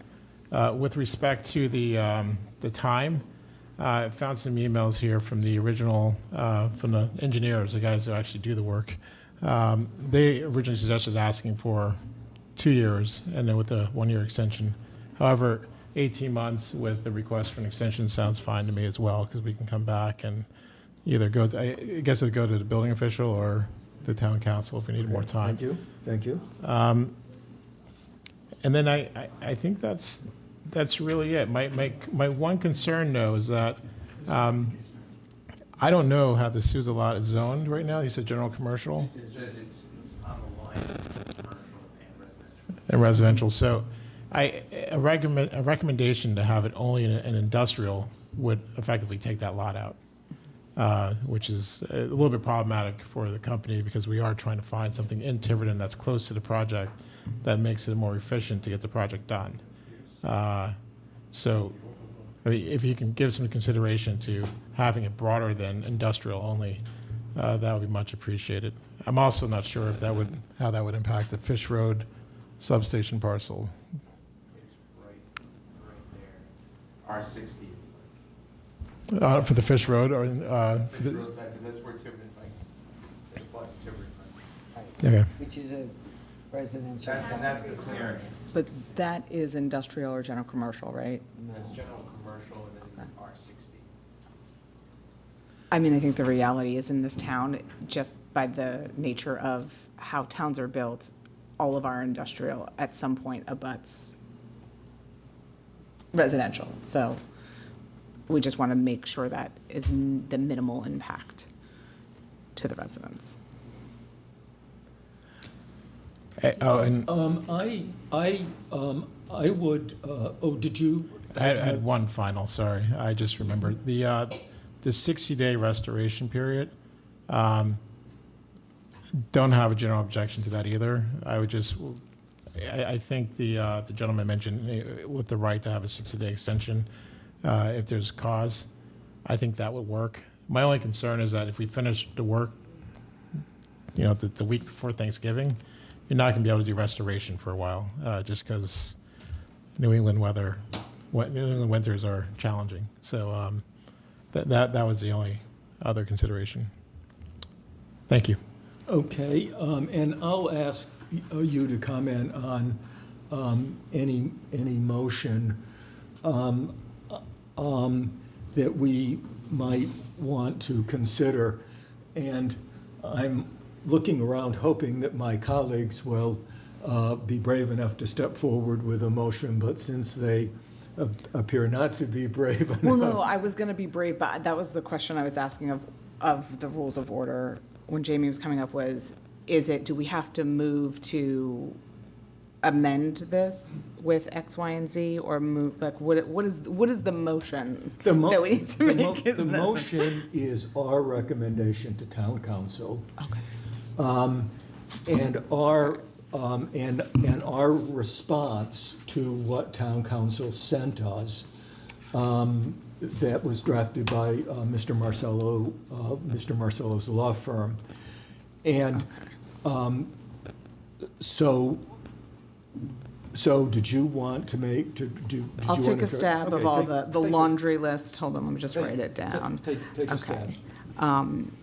So I move to make a recommendation to town council on this proposed amendment of ordinance zoning section 15 for their inclusion of public utility to amend or add to their criteria to adjust for the period not to exceed, we want to put 18 months, to include with potential extensions based on need.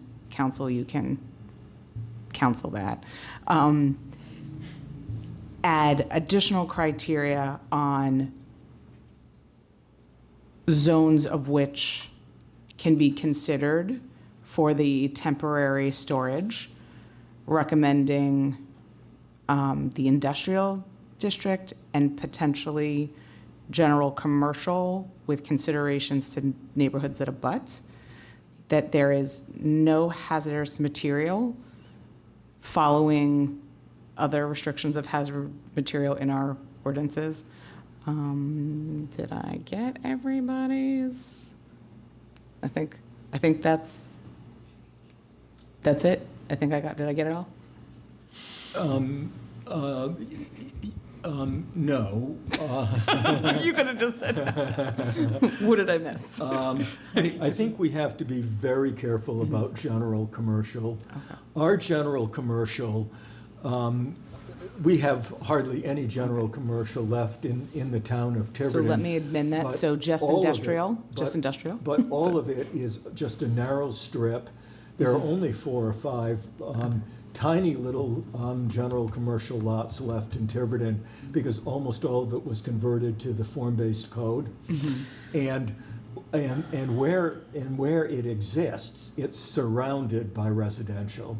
There is not a single general commercial lot in the town So- of Tiverton that is not surrounded by residential, so I'd take general commercial off the table. So just industrial. I think just industrial and the business park, which is And called the business park. PDP Okay, that overlay was the one. district. Okay. The rest of it sounds great to me. Okay. I would also add one thing, though, to it.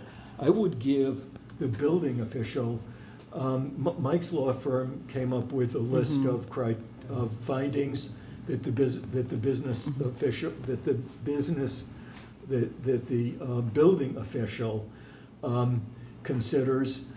I would add another finding to the 5 I think that you have listed, and that would be a finding that the materials stored on site are not excessively hazardous or noisome to the public, and that they are in amounts that correspond to the work that needs to be done, rather than sort of using them as, oh, this is our Rhode Island storage area To be here, done you in know, Tiverton. See what I mean? Okay. So just have him make that as another finding.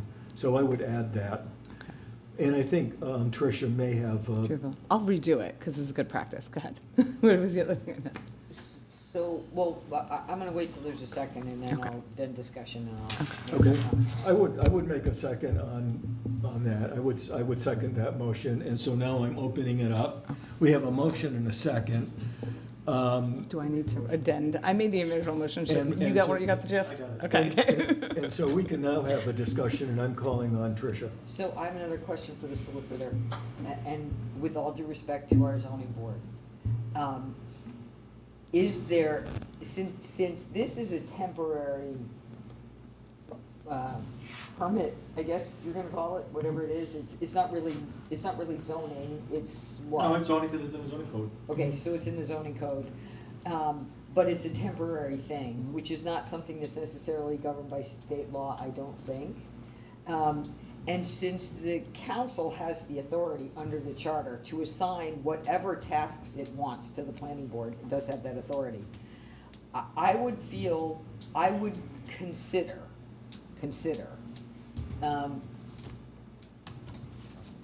property other than industrial, only if it went through a process in front of the planning board with the opportunity, if there are residential abutters, to have any residential abutters notified. I would feel comfortable with that. I think the planning board would be diligent in recognizing that utilities are important, they have work to do, we want to try and help them, but at the same time, we don't want to see a piece of property clear cut for storage. We don't want to have a nuisance in a neighborhood. And we want the residents to have an opportunity to speak, to know what's coming, so they just don't wake up one day, and B, have an opportunity to voice their concerns, and let the utility company reply, and maybe they say, oh gee, we're only gonna have 1 truck a week, and, and no one cares. So, under the enabling lot statute, this is a zoning amendment. Only the zoning board can interpret and enforce the zoning amendment. You can't delegate to the planning board. The planning board has to do with land development and subdivision regulations. This is not, you're way behind your scope. This is a zoning amendment. It's only before you, because you have to give a recommendation. But you can't delegate, the town council couldn't delegate to you authority over this. This is, because it's in the zoning code. That's why it's in the zoning code. So council, to that point, like if we added specific to. You could recommend criteria that would funnel the zoning board, you know, Well, not even to us, but to take that consideration to that point, if somebody, going back to Mr. Watson's point, if we made it acreage with a Right. certain abutment, like they have to have, then that could serve your needs, but does the zoning board have to make anybody aware in town if they're gracing? Well, this is a permitted right, if it's amended as is, it's permitted, right? It's permitted for a temporary basis, so there really is no zoning review other than the building official. And the building official makes a decision, that could be appealed. If you make it a special use permit, then it has to go before the zoning board, and they have to have the specific criteria that they would need to make the decision, so. Well, be mindful of what was said earlier. One question is, how large is the Sousa lot? Which lot? are we It's on? 9 acres. 9 acres. Okay. What if you just put an acreage limitation on a minimum acreage requirement on the general commercial properties? There are probably areas in town that do not have road structure that have 10 acres that your truck driving down there is gonna make a difference. Right, but are they general commercial? Yeah, but he's saying Oh, if they're in general commercial. Lots that are general commercial that are 9 acres or more. You I can think make it the like only general- I 8.2. think this is the only lot, right? It's In probably general, not. this is the only lot in general commercial that fits that criteria, I think. Might. Right, Yeah. so I mean, that's one way of doing, that's one way of addressing the concerns. And I do get that, one of the challenges of this is that we're trying to address a need that's like tomorrow with a change that's forever. So I am sensitive to that. And so if we want to, if you want to protect against that, that's one way of addressing the tomorrow need. And then, because it's my understanding that the Sousa lot too may have a future development on it. I don't know what's going on there, but chances are it's not going to stay, as a vacant lot forever. So this is its last hurrah for this singular purpose.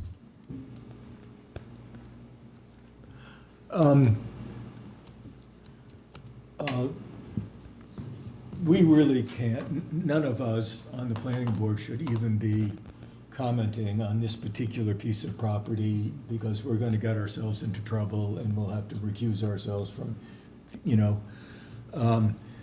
but it is extremely controversial now. Let's put it that way. Well, I So- think if we keep our recommendation as to the industrial, that is just our recommendation. Town council, this is a public hearing, town council can make adjustments, but to Yeah. this point, I think we have to leave it at an industrial, I think. That doesn't mean that this is fine. I think that it would be irresponsible of us not to do that. Yeah. I would like to see, for the sake of if an extension is required, I think that the town council should be informed and they should be the person, rather than just to give it to the building official to extend. Just as a, I kind of agree with that. The only reason why we leave it in building officials is because it's appealable. You can't appeal a town council decision like that. No one would have a right to appeal a town council decision. Where do you go? Building official appeal goes to the zoning board. right. Town council appeal goes nowhere. They have a, I don't But it's a necessarily. Well, it go goes. to Superior Court? No, actually, utilities have a unique exception. So I'm okay with the town council because it's one and done. And if the town council were to deny it, we have the ability to appeal that decision to the PUC. And that has to be done within 10 days. So it's an expedited review. Yeah, I'm a little more comfortable with the town council as well, because that's a more open process than going to, Just for transparency, I mean, yeah. So the extension goes to where? Town, This is your recommendation. So it would be 18 months by right. Any extension beyond 18 months would go to town council. And then if everything is fine on site and, they get their extension.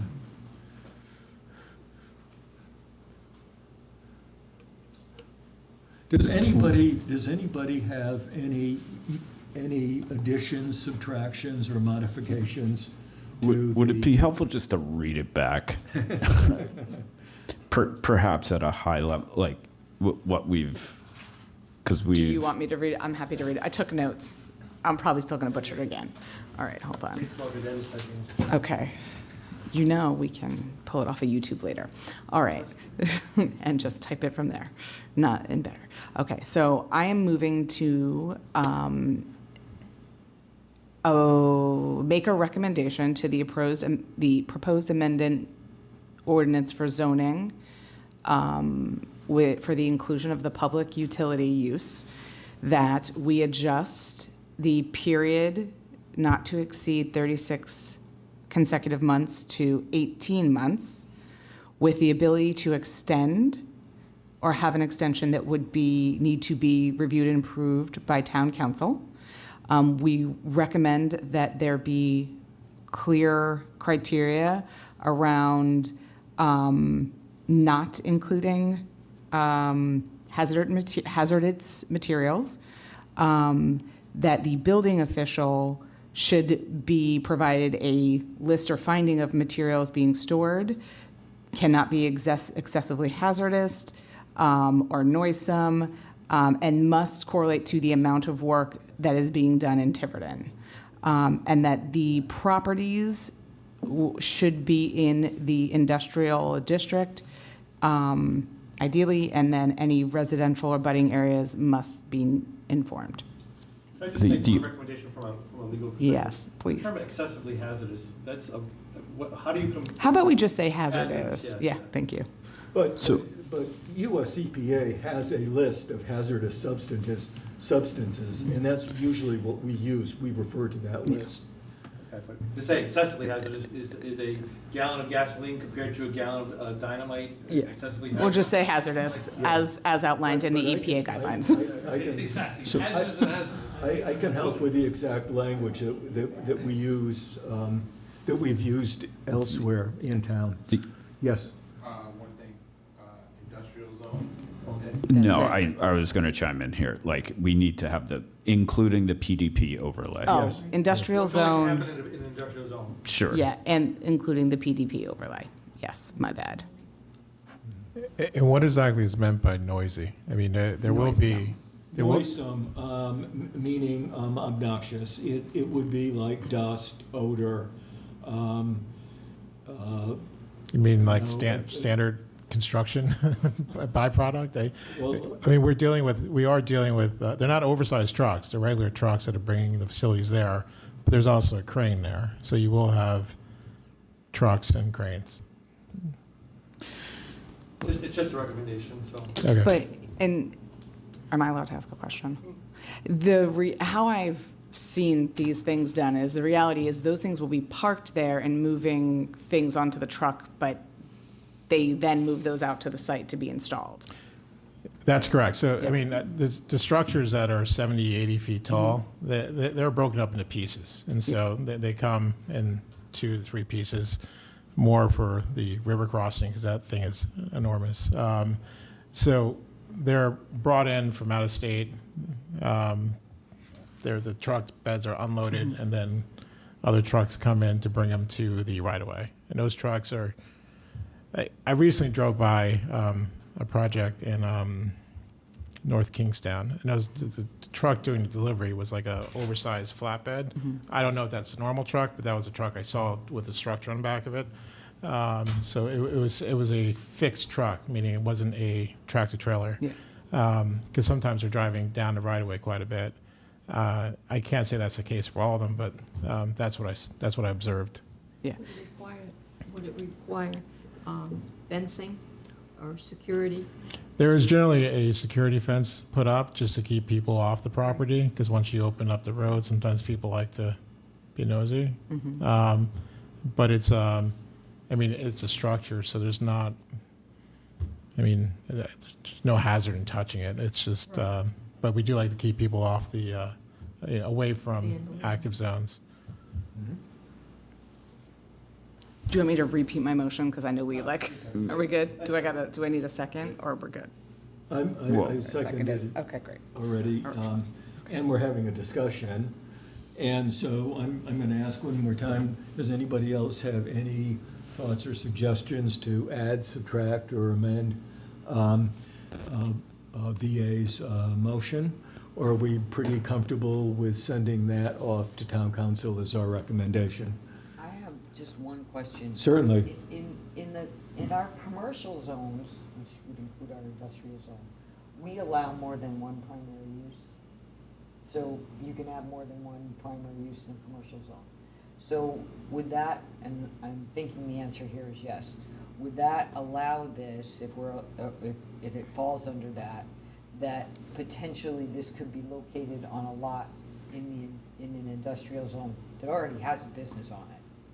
And provided it still meets the criteria in terms of lot coverage and everything else, that it would open up the possibility that an existing business, may have room and might like to do this. Exactly. I mean, I think that would be fine. It would be good for the utility company. It would be good for the existing business in Tiverton, if they have the room. So you already allow it in industrial zones, I don't know the code off the top of my head, if you're allowed to have two businesses on the same lot. Yeah. I don't You know. are, but I just want to make sure it says industrial. I know that this is the fact for commercial, and it's why you can have a primary yeah, you can in an industrial zone. I know the answer to this. It's why you can have a primary solar on an industrial property that's already got a business on it. Well, because you made that exception in the solar ordinance. though. No, we actually referred back to the language in the code that allows us to do it. I'm trying to just figure out where it is. The point is that it would not require a utility to find a separate unoccupied piece of industrial land. They could approach the owner, provided they fall within all the other, lot coverage guidelines and all that other stuff. I think that's a great idea, because it would potentially benefit some of the existing businesses. If it's in the code, it's in the code. If it's not, it's not. But I don't know off the top of my head. I don't know. So it wouldn't make a difference. If it's in the code, it's there. So. Yeah, I'm pretty sure it is. But we could make it part of our recommendation. Yeah.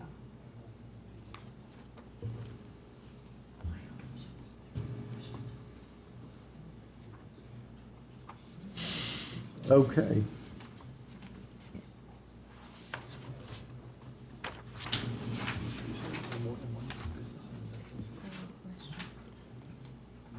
Who seconded the motion? So I did.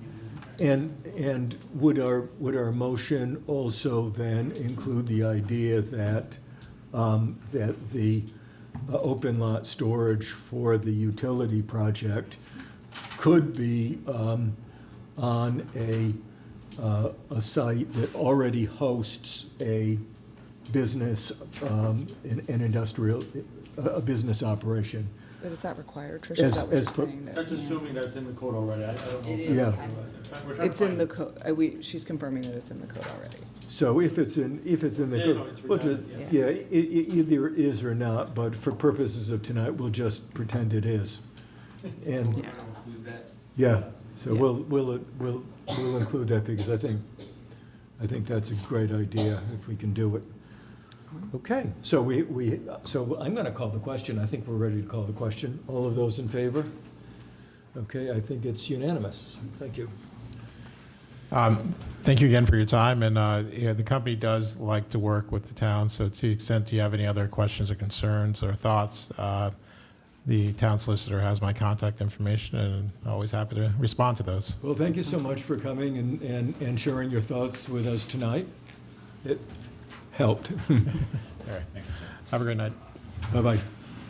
See, George. Okay, so I believe that brings us,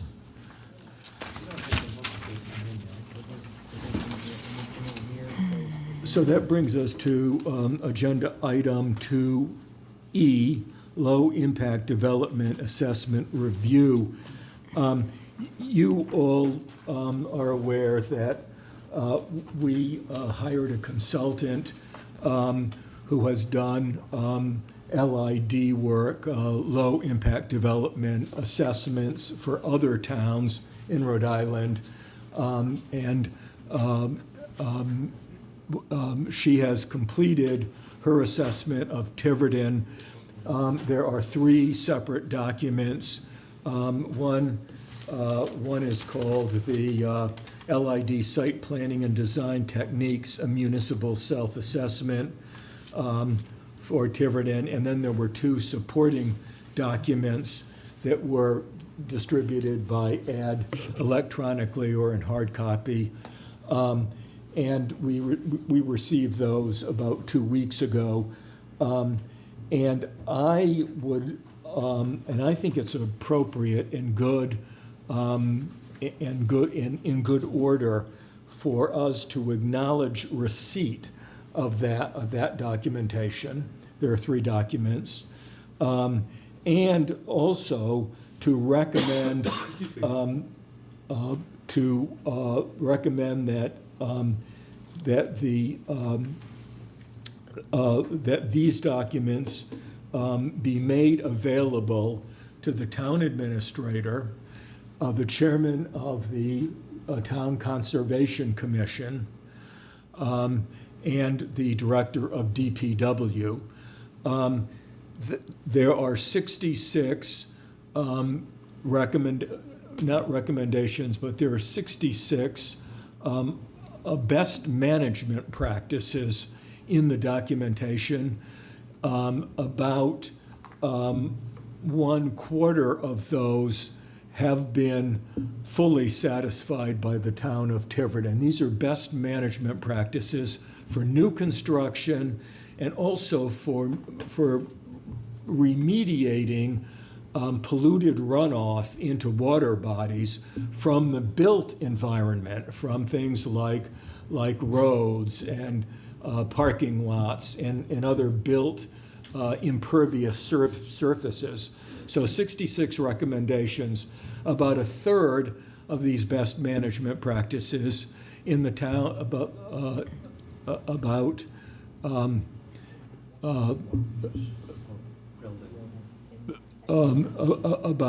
33%, about 25% have been fully implemented. Another 25% of these best management practices have been partially implemented by the town, and about 50% or 33 of these best management practices have not been implemented in any way. So those were the results of the assessment. Not unusual for any community, but it certainly gives the town a lot of work to do. And the state is really putting pressure on towns to implement these best management practices.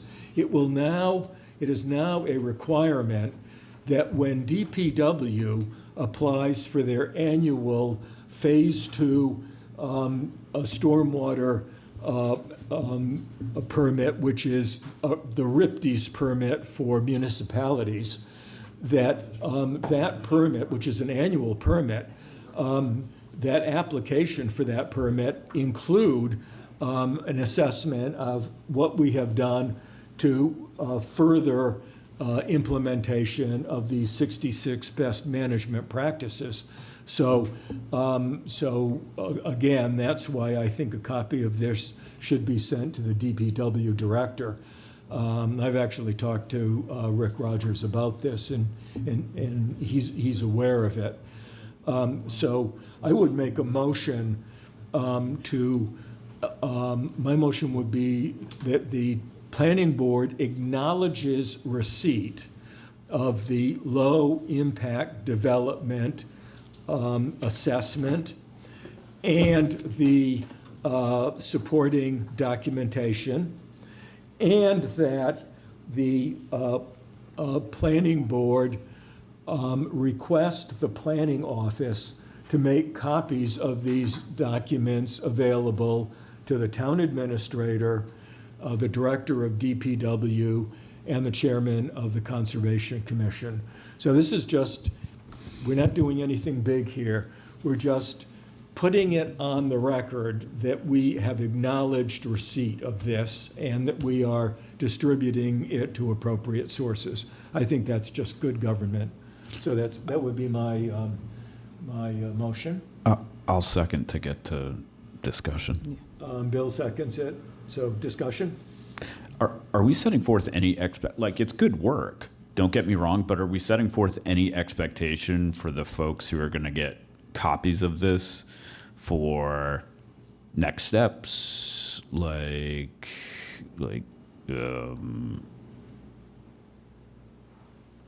expectations around addressing where we have only partially met the criteria, where we haven't met the criteria at all, or is it just a study that sort of gets sent out and put on a shelf? Yeah, you know what I mean? a lot of these best management practices are appropriate in our subdivision regulations, and a lot would be connected to our new conservation development 10-step process. The 10-step process involves a lot of these BMPs, best management practices. So we will be, the planning board, will be helping to implement this. But it's also important, I think, that the town administrator and DPW are aware of this so that they can, that we'll all be on board and all working together toward this. But as we go forward, and keep in mind that we have a contract with Weston and Sampson to do not only our zoning, to redo not only our zoning, but to redo our entire land development and subdivision regulations. And so that's why I want Ashley to be, as part of the planning office, to be fully aware of all of this so that she can share that with her people back in the office, and they can.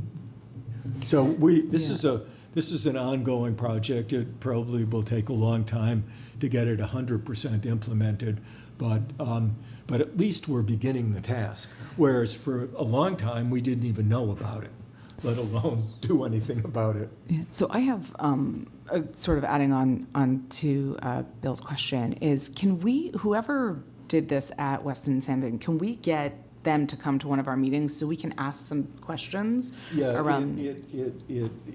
It wasn't anybody at Weston and Sampson. It's actually an assistant planner in the town of Newport who did this, in the city of Newport, who did this freelance. Okay. And that was recommended, and she was recommended to us by. And I think that was included, right? That they would come and do a presentation of By their findings? Lorraine Schubert. Okay. And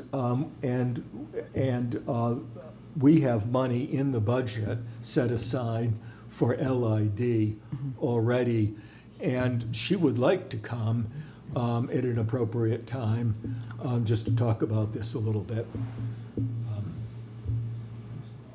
So do we have that on the agenda to have her come and we can ask her questions? Has that been identified yet, or? Yeah, but not anytime soon. Okay. So as we go through this process, I think, any kind of, putting her on the agenda in August is probably premature.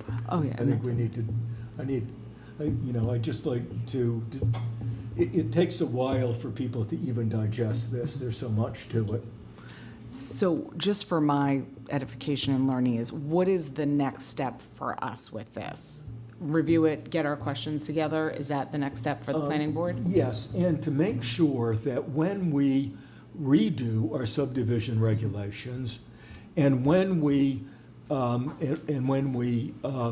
think about implementing any new program like our conservation development program, we keep this in mind and use those items as a vehicle to implement these best management practices. Okay, great. And that's going to require the staff to pay some attention to this. Okay. But yes, but we're not going to, this is not going to be a study that we say thank you and we stick it on the back shelf and forget about it, because that has happened so often in the planning office. I mean, not with any disrespect to any existing people, but in the past. Wonderful ideas that were never followed up on. So that's all I have to say about that agenda item. And if it's all right with everybody, I think we should go on to Well, we agenda have item two. we have a motion and a second. We have to Oh, just I'm complete the sorry. vote Thank you. there. Thank you, Bill, for reminding me that that I didn't call the question. All of those in favor? I think it's unanimous. Thank you. And so now I'd like to go on to 2F. And this has to do with some work that's been done in the zoning revision committee. And Tricia is our representative, our planning board representative to that committee. And Tricia has been very involved in looking at the waterfront district and seeing if, and by the way, this is in our comprehensive community plan that we're supposed to be doing this, looking at our zoning to make sure that we are taking advantage of our waterfront as an area of potential economic development for the town of Tiverton. Because, as you all know, we have a lot of tax burden on the shoulders of residential property owners because we don't have a lot of viable businesses. So Tricia has agreed to sort of walk us through what the zoning revision committee has more or less recommended to the planning board.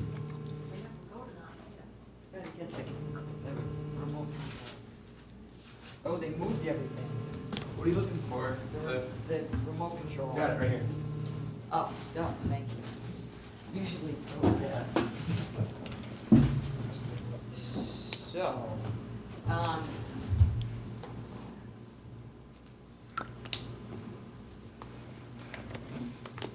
Thank you. You're welcome. I don't know what I did. You showed up. Well, thank you on the last couple of items. I was tracking. So this is the planning board's first look at the recommendations from the zoning update committee. Obviously, we're not voting on this tonight, although we may be voting on it at the next meeting. The idea is to start and get this zoning to the council. We got our first big pieces passed, but now it's on to all the rest of the stuff. So the waterfront. As Stu mentioned, it is in fact in our comprehensive plan to review the waterfront and consider, it actually says to consider multiple waterfront zones. So I'm just gonna show you a bunch of things here that are a little random, but that's what you're getting. So let me turn on the zoning now.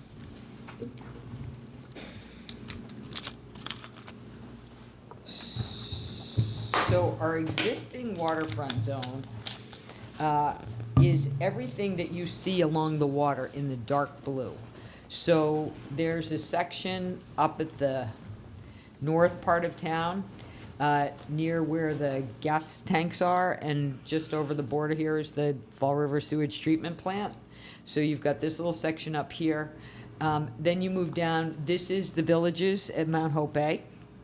And then moving further south, this gets interesting because you have a section of the waterfront that runs along Riverside Drive, which is primarily residential. And you've got a little bit, oh Lord, I need a new mouse because this isn't working. You've got this little bit of actual commercial activity at the Secundit River Bridge, and then you've got a whole bunch of very small residential lots until you get down to you know, the Grinnell's Beach area, which you see as the point. But you will notice across from Grinnell's Beach and across from Coastal Roasters and all that other kind of stuff is actually general commercial, which is a little interesting. And then you move a little bit further south, and And then you've got another little section of waterfront, and that's kind of where Bridgeport Seafood is, and the old Manchester Building, and the Black Goose, and there's a couple of properties that are there. And then again, moving further south, at the corner of Bulger Marsh and Maine, you have another little general commercial grouping of 2 lots.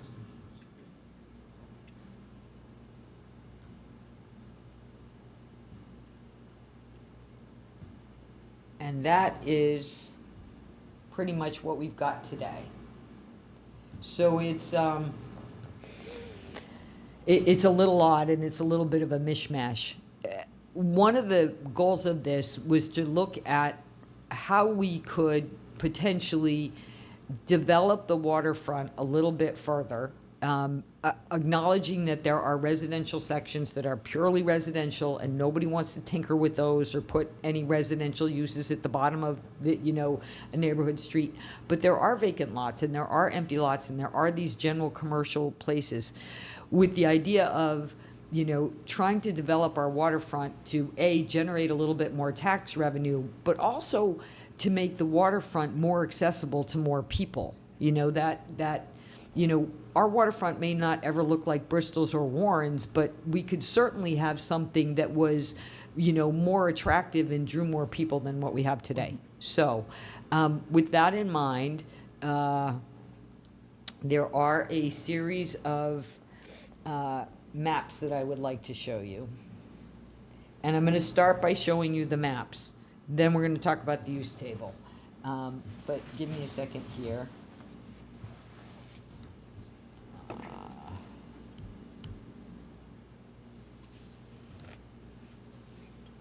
I don't want that.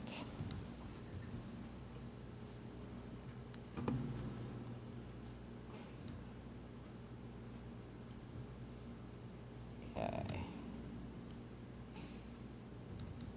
Now, we don't have GIS mapping of this, so you're going to have to put up with my crayon and marker maps, because that's the only way that we could do that.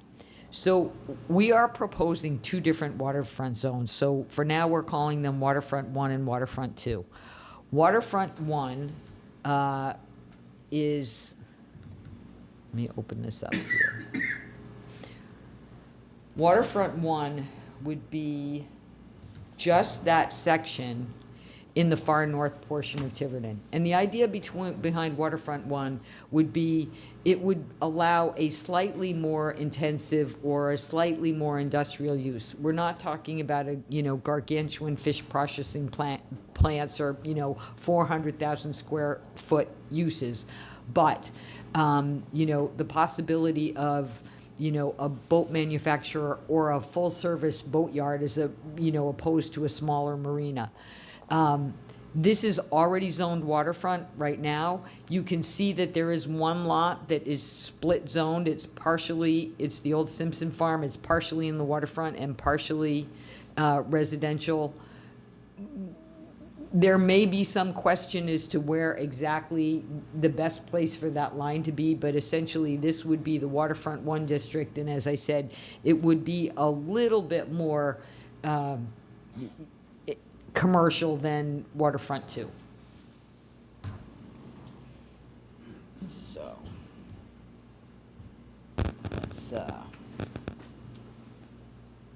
let's go back to this one.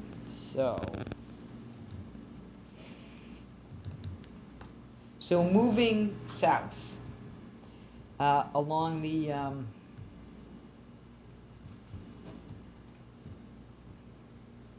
waterfront. So you can see the little piece of the blue lot that I was just talking about, the old Simpson property.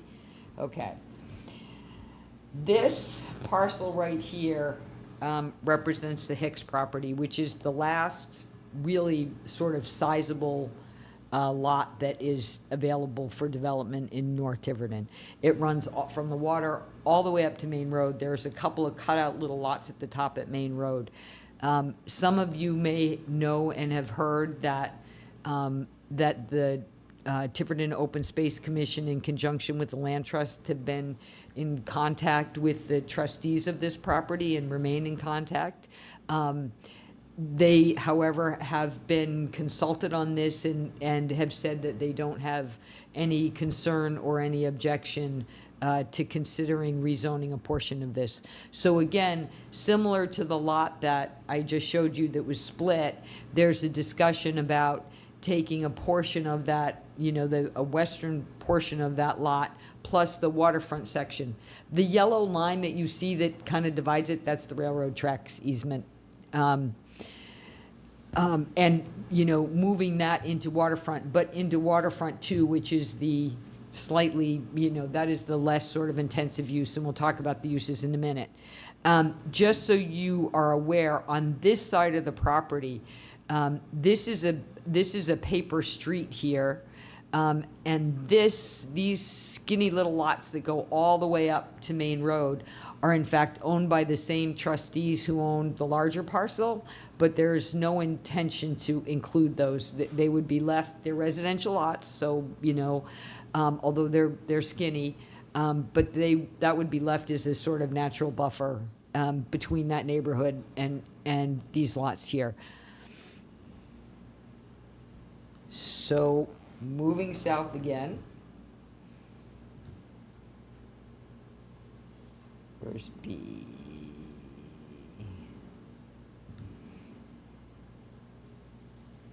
We get down to the villages at Mount Hope Bay, and as you can see, all of that property is zoned waterfront right now. The portion that we're more particularly interested in is this piece right here, which is where the boathouse is. And all of that is owned by the same company that owns the boathouse, the Newport Harbor Corporation. So it's separately owned from the villages. You may remember that when the villages were first approved, the idea was that there were supposed to be down there not just a restaurant, but a marina and shops and all kinds of other things. Hotel? A hotel. There were supposed to be these other things down there. They didn't happen. Part of the issue with our waterfront zone now, and I've just taken a poll, does anybody have a guess how many commercial uses we allow in our waterfront zone today, if you are in our waterfront zone? You get the prize. 3. So we don't really, right now, encourage any sort of commercial development in our waterfront. So, possibly if we do, there's a parcel that might lend itself to that. Moving further south. These in order. Okay. Moving south, we get down to the bridge area, and the things that are in blue here are already zoned, waterfront. Our recommended additions here would be this lot right here, which is currently zoned residential, but it has a commercial building on it, as well as to include DEM's. This is DEM's essentially parking area for the boat ramp, but that, could be moved out of residential and moved into commercial. As we go further south here, these lots here that are, again, already zoned waterfront, these are commercial lots already. This section right here that's outlined in white, these are all residential properties. And the recommendation from the zoning committee would be to take them out of waterfront and put them into residential zoning. In part because they are residents, number one. And number two, for the most part, they have absolutely zero parking. So if you left them in a commercial zone, the temptation, the risk of somebody deciding, well, I'm in a commercial zone, I'm gonna have a business, it doesn't matter if I don't have any parking. You're just kind of asking for trouble because they're residential houses. They're also in one of the most vulnerable flood zones that we have in the town, so it's not really an area that you'd want to be encouraging, a lot of new construction. Going south from there, and I wish I could show this to you all on one map, but it's just it doesn't quite work. I think by August, depending on what the feedback is, we'll have Ashley's firm actually put them into GIS so we can look at them that way and we can blow them up. So again, you see those residential properties that would be converted out of a waterfront zone and into residential. Then you start to get to, again, these are already in the waterfront, and these are in fact commercial properties right here now today. And another section of residential properties. Until you get to this, the town of Tiverton actually owns this little parcel here. I don't know how or why, but we do. And then you get further south and you get down to the Standish Boatyard and property that's all, you know, part of Standish. No.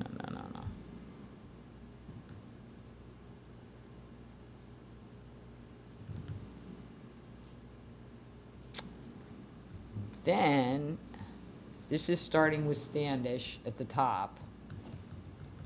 It's a little cut off, but essentially Standish is there. And again, this is all already zoned waterfront now.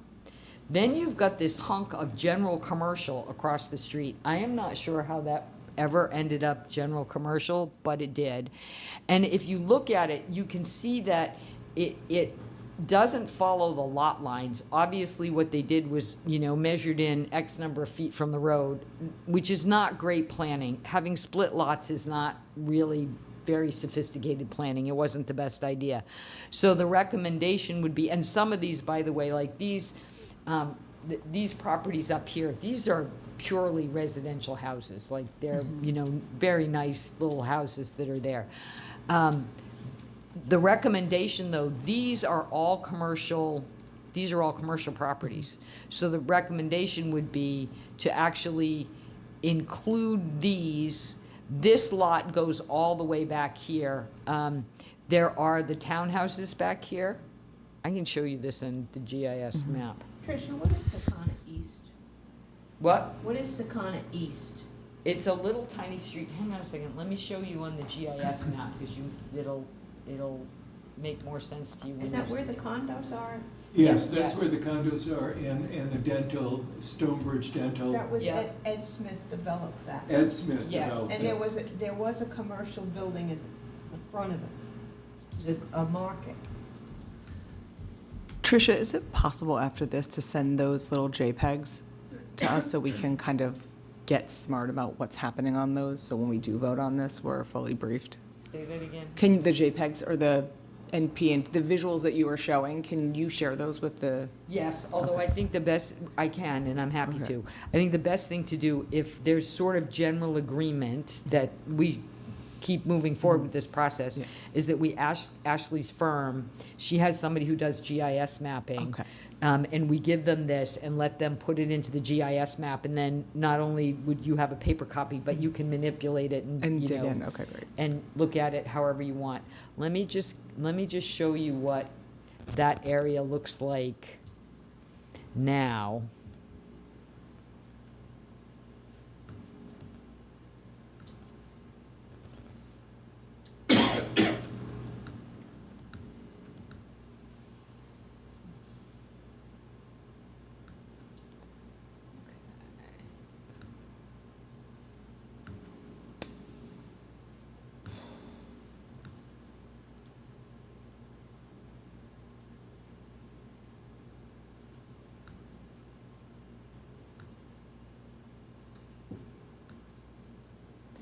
So you were asking about Secana East, there's Secana Yes. East, and there's the condos in the back. Right. And then that's a commercial building right there. And then this piece is the Stonebridge Properties piece.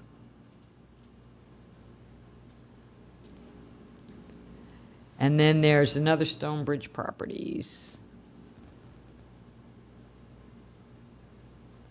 So you've got, You've got the bank up there and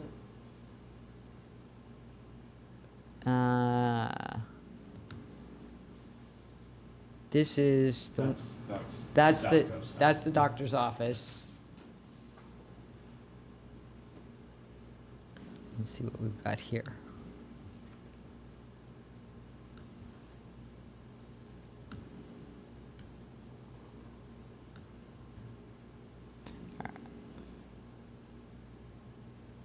So this is that property, Rosemary. It's all zoned commercial, but it's got it's just got this one commercial building in the front.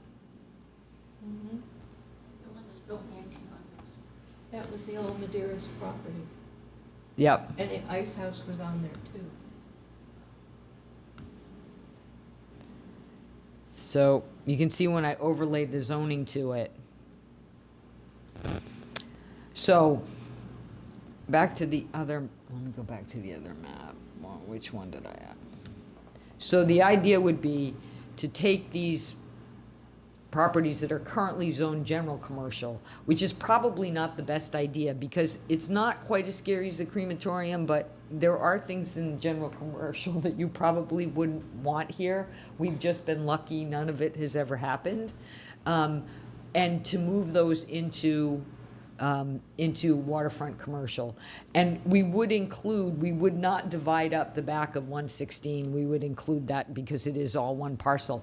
But the rest of it, we'd go along the lot line rather than have these split lots, because a bunch of those split lots have houses on them, and it just doesn't make any sense whatsoever.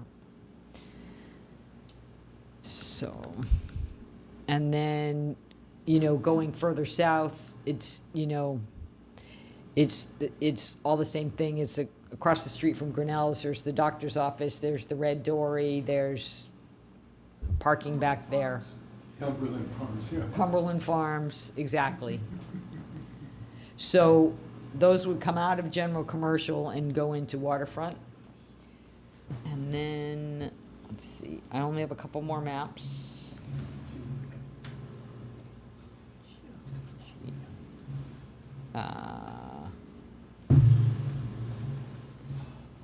And then moving a little bit further down, you get to the intersection of Nanaquacket and Main Road. This is all existing. It's already all zoned waterfront, so it would stay in the waterfront zone.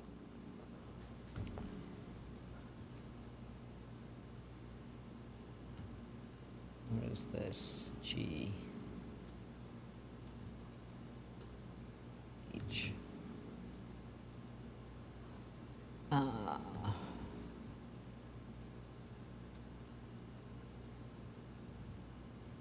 So that's the second portion I just showed you at the top, where,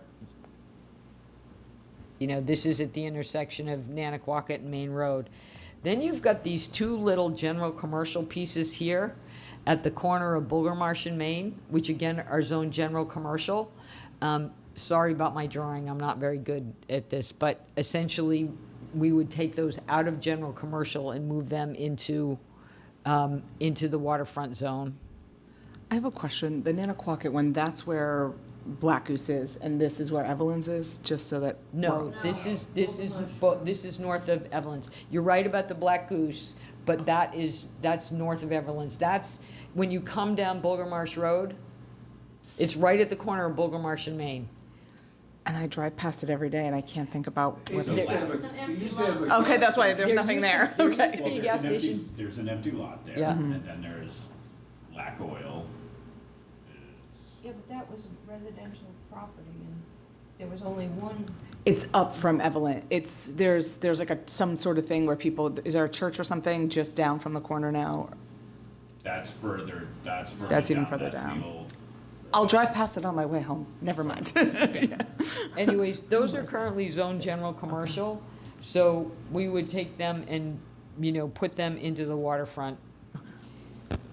And then the last one I'm gonna show you is down here, which is, there's Evelyn's.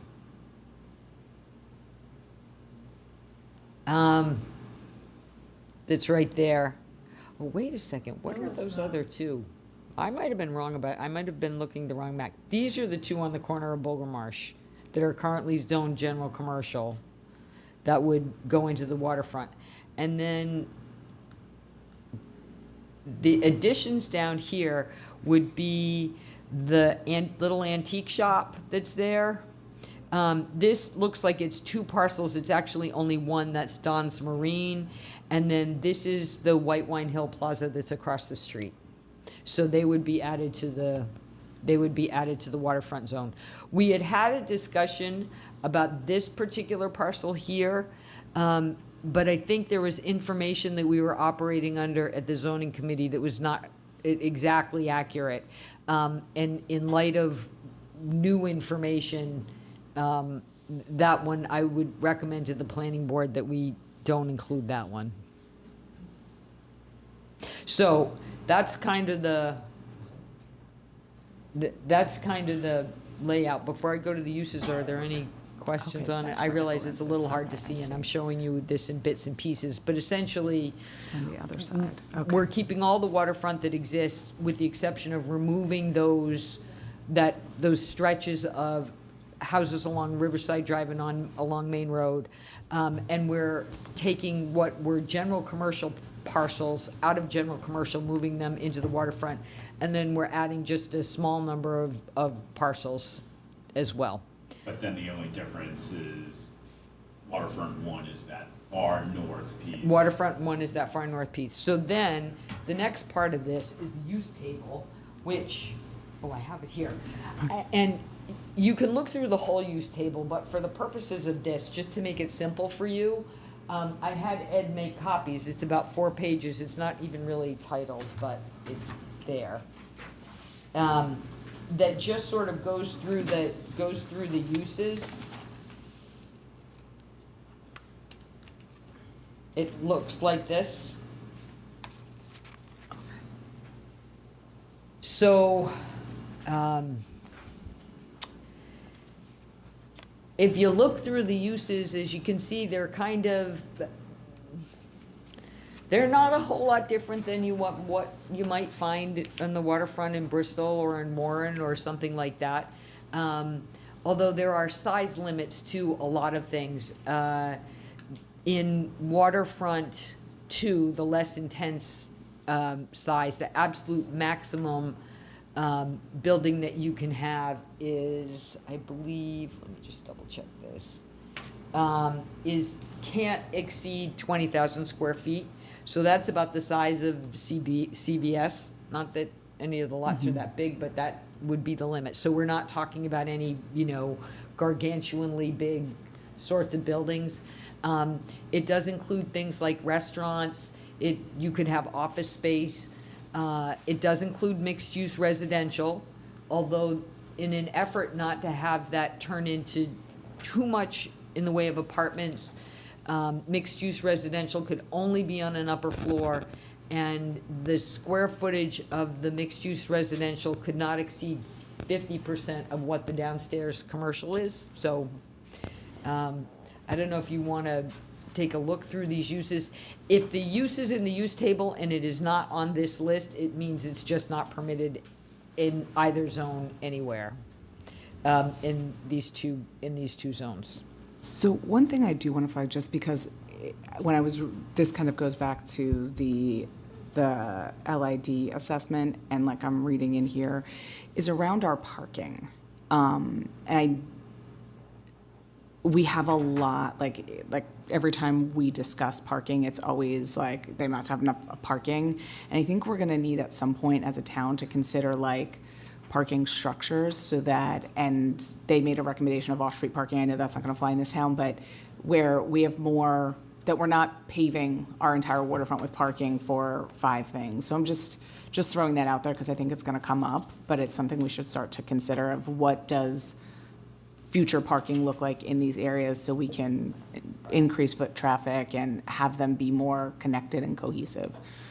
I mean, some of these lots are going to just be limited because of parking. Some of them are gonna be limited because they're in flood zones, so the the kind of structure that you can put up is either going to be prohibitively expensive to insure or something else like that. But at least we're giving people the opportunity to, to look at that land and see if it can't be used for a purpose that does two things. It generates more tax revenue for the town, and it also makes the waterfront more accessible in more ways to more people. We have 15 miles of coastline, and except for, Grinnell's and Fogland and the boathouse, there's not a whole lot of places for people to have access to it, I agree with VA as far as the parking goes. It's such a problem.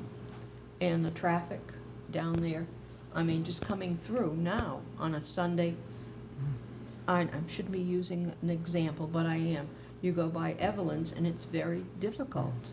I mean, people are crossing in front of you and whatnot. And by increasing the waterfront, we have to think about the parking.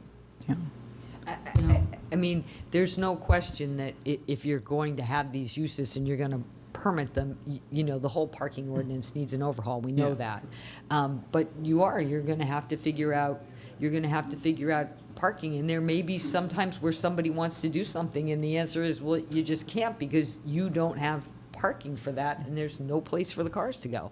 But, Well, and I think the flip side of that is we have to make our main road more foot-friendly. That's kind of the challenge, right? It's not, there are certain areas where you can go from Coastal Grocers relatively comfortably to Red Dory, during certain things that are happening down there. But I think that's probably the bigger problem, right, and then how do we, and I think one of the areas that I feel like does it well is Padnaram, I think, in Dartmouth. Like, they have better off-street parking, and they have clusters of parking that are universal, and that's something that we have to think about as a town. Like, I don't want parking on the waterfront, but if there are structures back off across Main Road where people can park and walk, I think that is probably supporting this vision to make the waterfront more accessible. So I don't want to drag you through, it's late, I don't want to drag everybody through all the uses, but is there anything in here that you see that you have a question about or alarmed about or, concerned about? I mean, I need to go through this with a finer tooth comb, but I trust your. Yeah, I think everybody, I would encourage everybody to flip through it and just to see if, because what we're trying to do, the big vision here is to revitalize and expand the waterfront activity in Tiverton so that nice businesses, quality businesses that people really are attracted to, can have a home here in Tiverton. We don't have a whole lot of those kind of businesses. Bristol and Warren and other communities put us to shame in that respect. And I think the whole idea of expanding the waterfront is to try to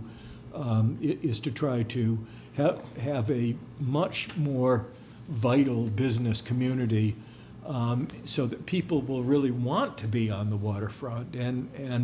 But we've got sidewalk issues, we've got parking issues, we've got a lot of things we've got to work our way through. But if you just take a good hard look at this and see what you think belongs and what doesn't, maybe doesn't belong, and also take a good hard look at the map and see if that makes sense.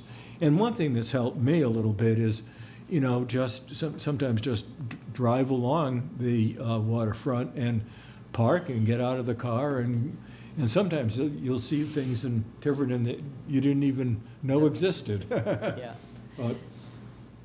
So there are some outstanding things that we need to think about too. One is building height, because you're required now to elevate structures depending on where you are in the base flood elevation, and we don't necessarily want to have these gargantuanly tall structures along the waterfront, and especially we'd like not to, impair other people's view sheds where possible. So, for example, South Kingstown has a model that essentially sets your building height based on your base elevation requirement. So our building height is 35 feet, I think theirs is too, but basically they have this tiered model, so you kind of get the difference. So because they specifically did not want to end up with, with 47-foot high buildings, in South Kingstown. So I think that that's a model that's worth looking at so that we can, maintain view corridors and not have buildings that are too tall. A little bit on the lot sizes down there. Right now, the lot size in the waterfront zone is 10,000 square feet. That's what a lot is. We are proposing that if you have public water and you have public sewer on one of those lots, you could stay at 10,000 square feet. But everybody else would be up to 20,000 square feet because it's just, first of all, if you have to get a well and a septic, you can't get a well and a septic on less than 20,000 square feet, number one.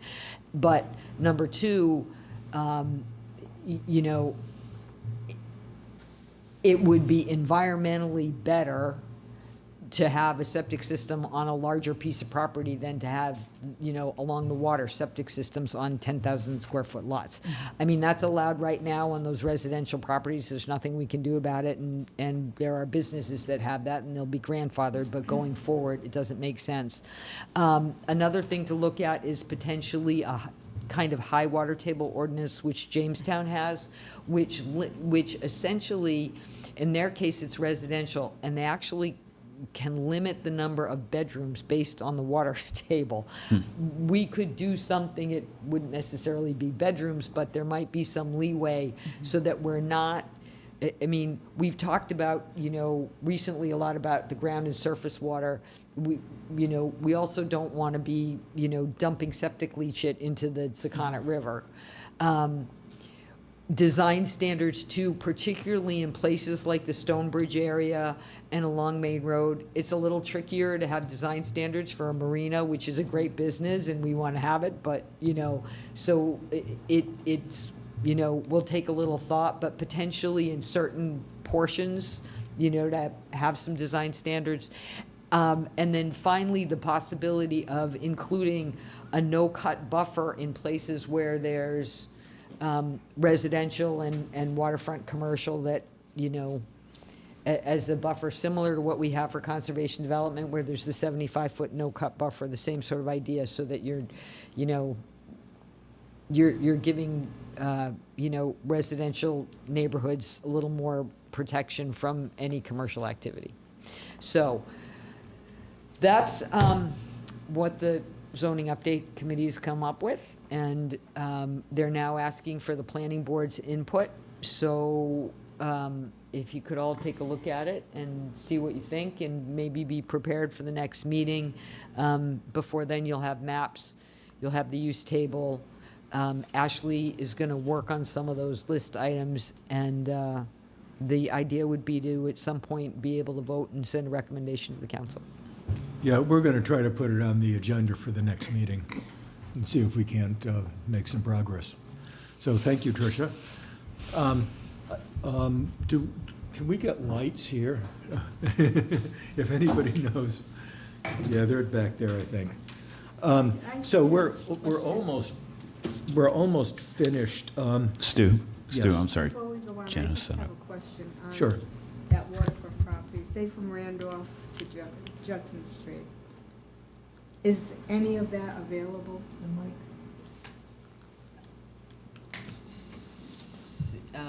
The You mean not? Hicks property, the Simpson property, is any of it available for sale, or?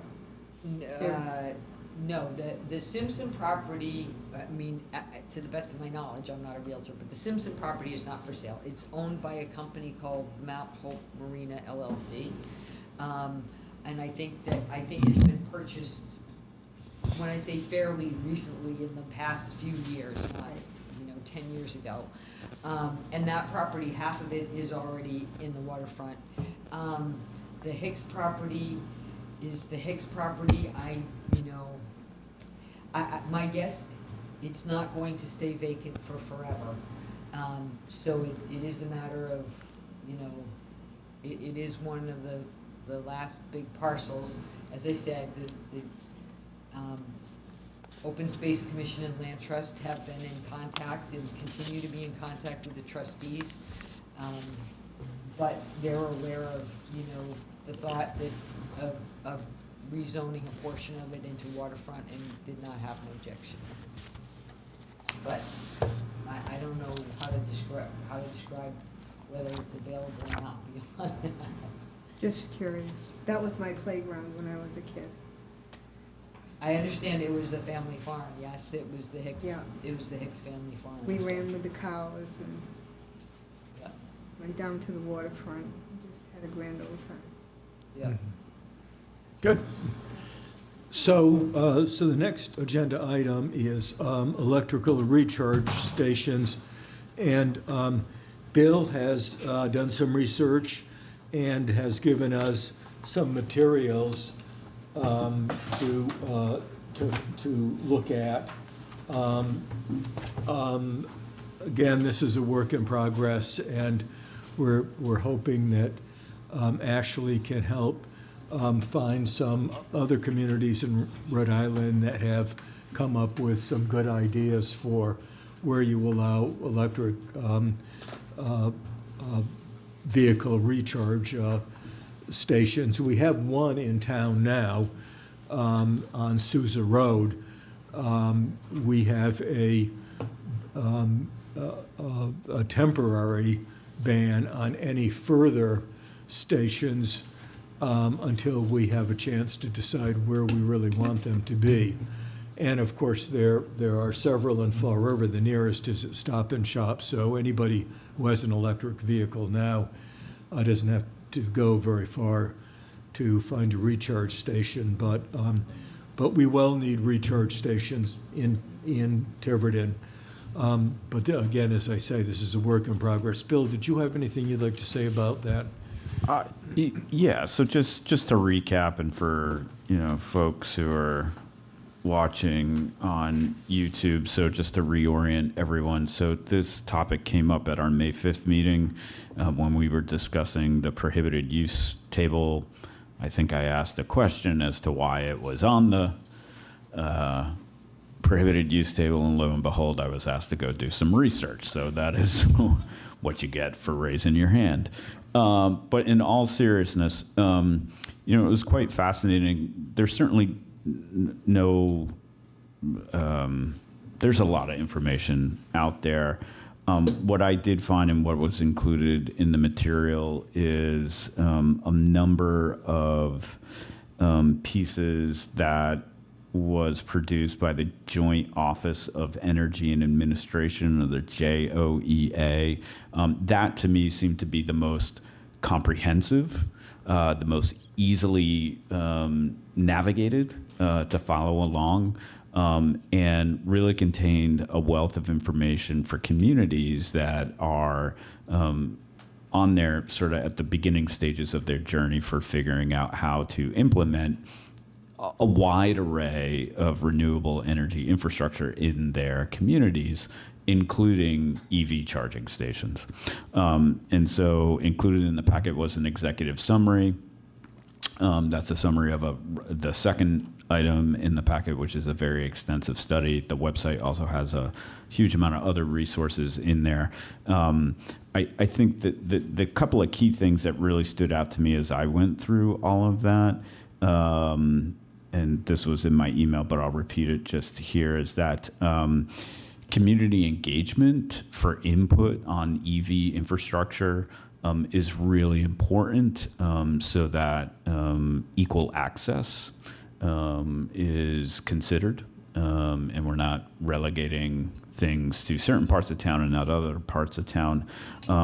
Another point that came up is for something for us to be aware of is what, if any, guidance has the state of Rhode Island provided in terms of EV charging infrastructure. The report that I shared makes note of preemption laws that exist in California and New Jersey, and other states are considering those. So trying to get guidance from the state of Rhode Island would be helpful.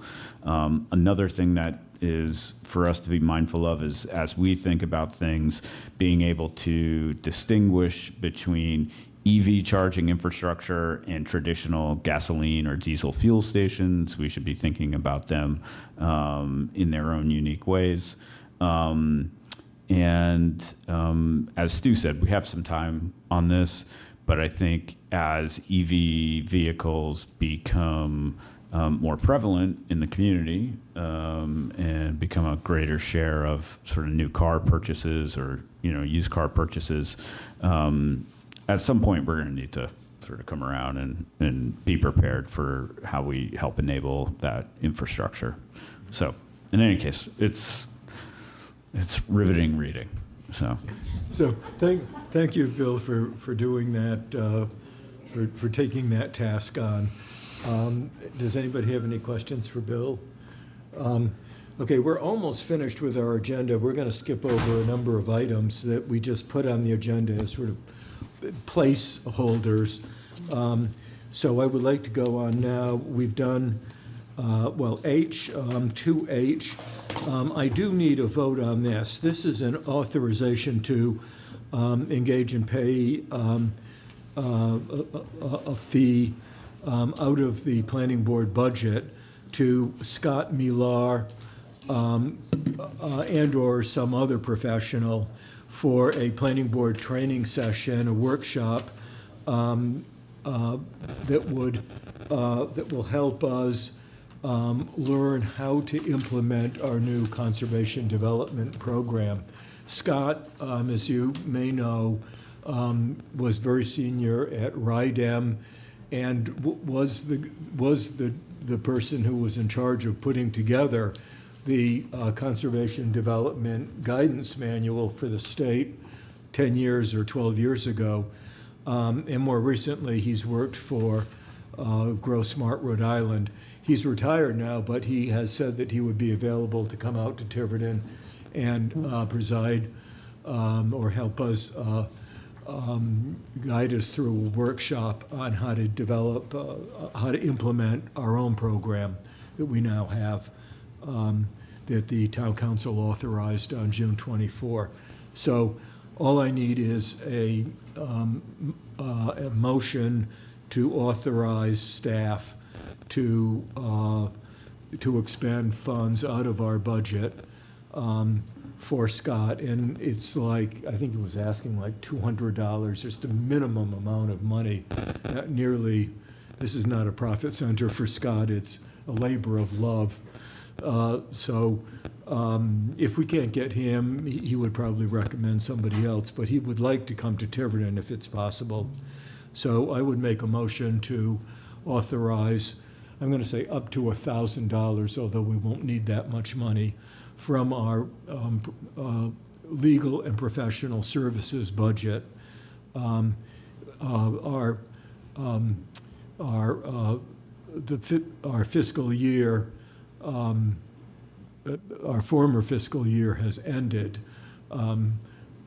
so we'll be working on our new budget now. I think the fiscal year ended June 30th, didn't it? Correct. So we're in the new fiscal year, but we actually have more money now than we did before. So say up to $1,000 for a workshop. I'll make that motion. So a motion, a second. Further discussion? Hearing none. This is up to 1,000. Okay. Those in favor? Okay, unanimous. Okay, the other items, I think we can skip all of them except for the approval of minutes.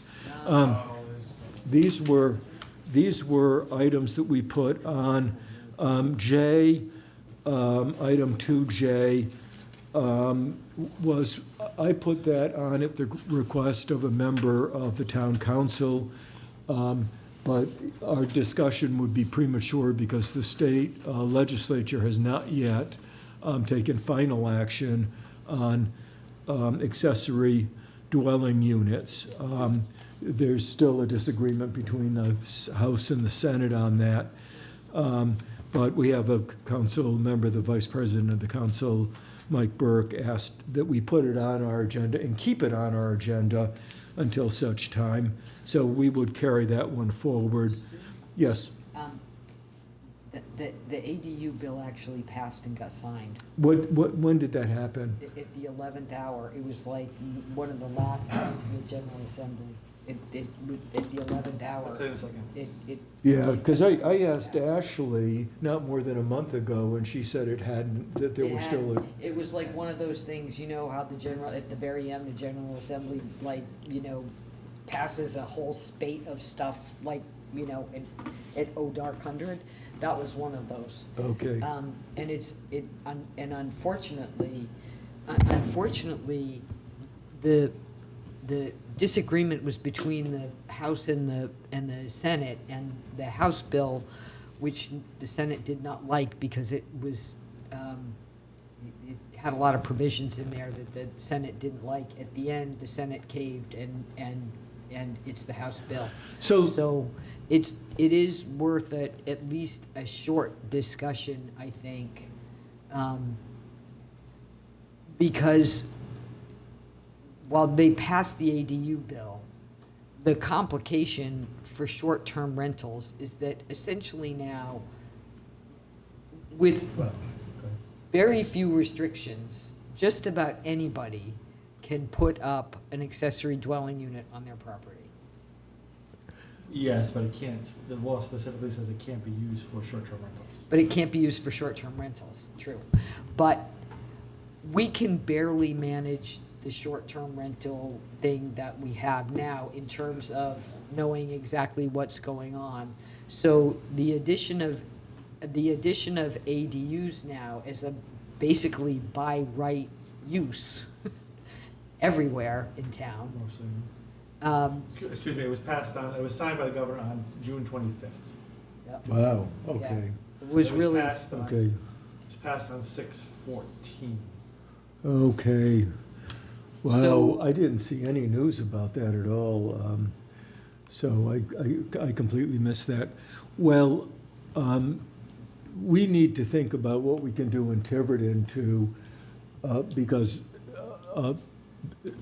this is a, this is a little gold mine for anybody with an ADU if they can figure out how, maybe it's an enforcement issue. well, I think it is. Mike has said that it's not, that ADUs are not to be used for short-term rental. They're not, but it may be more motivation for the town to consider until the state comes up with a way for municipalities to permit, license, do something for short-term rentals. It may be more impetus to say, we're gonna put the short-term rentals on the ban list for now, because you run the potential that you're just gonna have. What is the guidelines for short term? Is it 1 week? Is it a month? Like what's Less than 30 days. Less It's than 30. 30 days, less than 30 days? So, and that's it. well, interestingly, because people find ways around this too, yeah. 'Cause I when I mean, lived in California, this was a thing. yeah, I mean, it's getting to be a thing, and there are more and more properties too that are being purchased by corporations that, operate short-term rentals. The Senate wanted the ADU bill to require that the owner live on the property, that, if you're gonna have an ADU, the owner of the property had to live there. The House bill didn't, so that's what passed. So now somebody who owns a rental house can now build a rental ADU to go with it, Yes, Yeah. well, there's a little bit more restrictions than that, but yes, in general. So first of all, ADUs are allowed in every residential zone as a matter of right, by right. under the new law. Is there a lot size limit? Yeah, so, good question. So they're allowed by right under the following circumstances. It's an owner-occupied property as a reasonable accommodation for a family member with disabilities, on a lot with a total area of 20,000 square feet more, or more, for which the primary use is residential, where the ADU is located within the existing footprint of the primary structure, or existing accessory attached or just detached structure, and does not expand the footprint of the structure. Question is, could you have a garage, could you have a house today, build a garage, and then wait a couple of years and say, Convert that it's garage an into- existing structure, and I wanna put an ADU in it? That's an open question.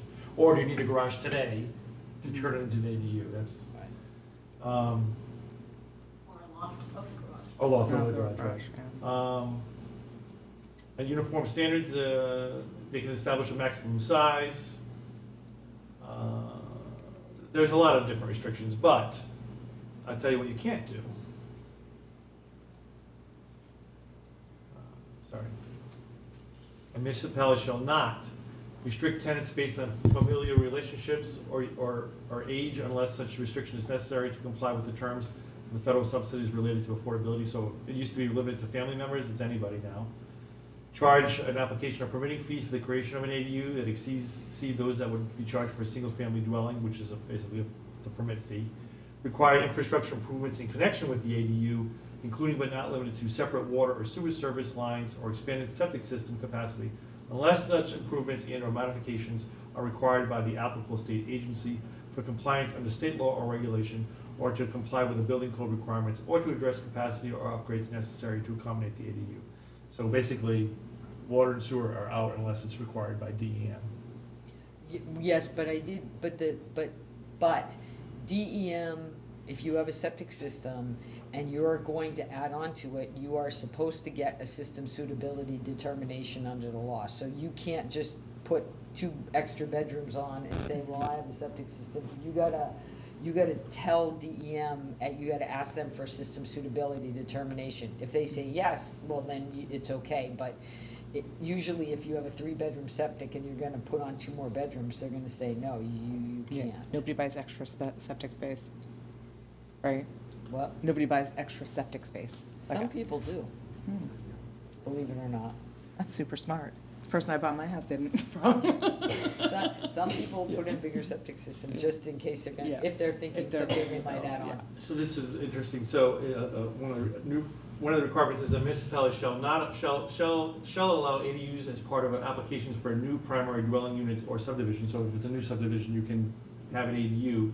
For proposed ADUs that are part of a larger development proposal, a municipality shall not count the ADUs towards the density requirements of your code. So, Yeah. if you have a new subdivision, you can put ADUs all over the place. Mike, Yeah. that means they wouldn't count towards low to moderate income, right? You could, an ADU, right? Density is proposed for purpose of limiting the number of dwelling units allowed in such a development. It's also the density requirements, how many people you could put it within a certain area. Right. It's a doozy of a bill. It's really like, I'll just say it, it's terrible. An ADU shall not be offered or rented for tourist or transit use or through a house hosting platform such as defined by 4263, which is the short-term rental. So that's the prohibition. How do you enforce it? Good luck. Good luck. Anyway, I am seriously thinking that, given that, and given that the state doesn't let us do license, permit, give out lottery, whatever you wanna call it, for short-term rentals, that we should maybe consider putting short-term rentals on the banned list, just until the state gives us some way to manage them. Because I do not think you're gonna be able to stop these ADUs from being used as short-term rentals. I not even for a second do I think we have the capacity to stop that.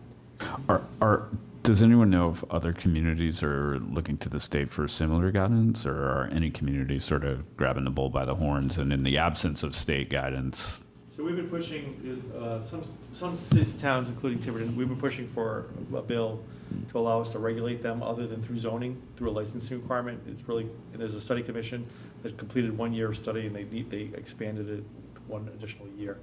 So it's in the works, because I'm the only solicitor, one of the few solicitors in the state that took the position that in order for a city or town to license ADUs, they'd actually needed specific General Assembly approval to do so.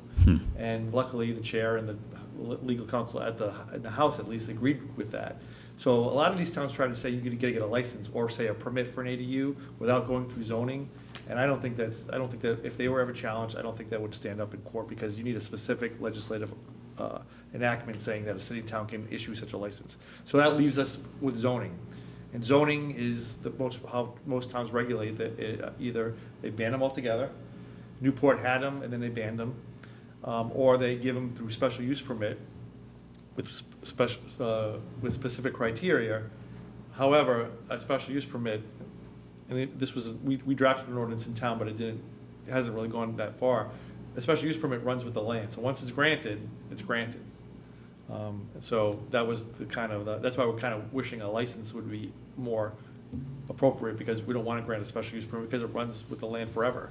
And that's one of the hiccups in not having specific license authority. You're forced to just rely on the zoning code, and it's really kind of an obtuse way of regulating these things. So Newport, to answer your question more directly, Newport had them, and I think they banned them. Don't they have them just in certain areas? Maybe now? in commercial areas, perhaps. Something. No residential areas, you're correct. Right. There are no residential areas, but they're only in commercial districts or general business districts. Does the state and/or communities draw a distinction between short-term rentals as part of a primary dwelling unit versus an accessory You dwelling don't make the unit? distinction. You can use your primary house and have a short-term rental in it if you want to. And that's what is happening. Some of these companies are buying up houses and renting them out. Yeah. In nice areas, and they're renting them out on short-term rentals. They can make a couple $1,000s a week just by renting them out. Yeah. I have taken the position in town that short-term rentals are illegal currently because they're not permitted.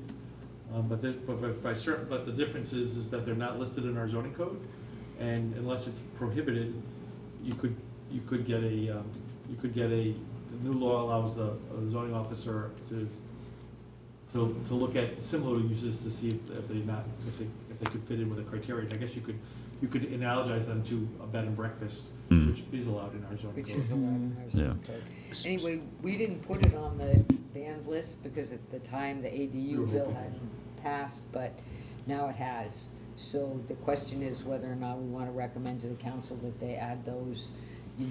If the town's position is they were not allowed before, and until the state gives us some way to regulate them, should we add them to the banned list? So wasn't there a town council appointed committee looking into short-term rentals?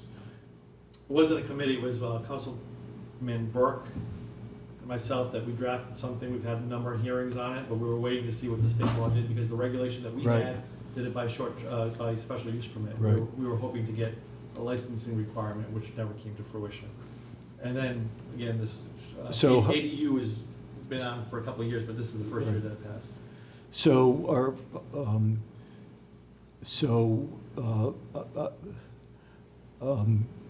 I think that we, should do whatever the town thinks that the planning board should do in terms of making recommendations here.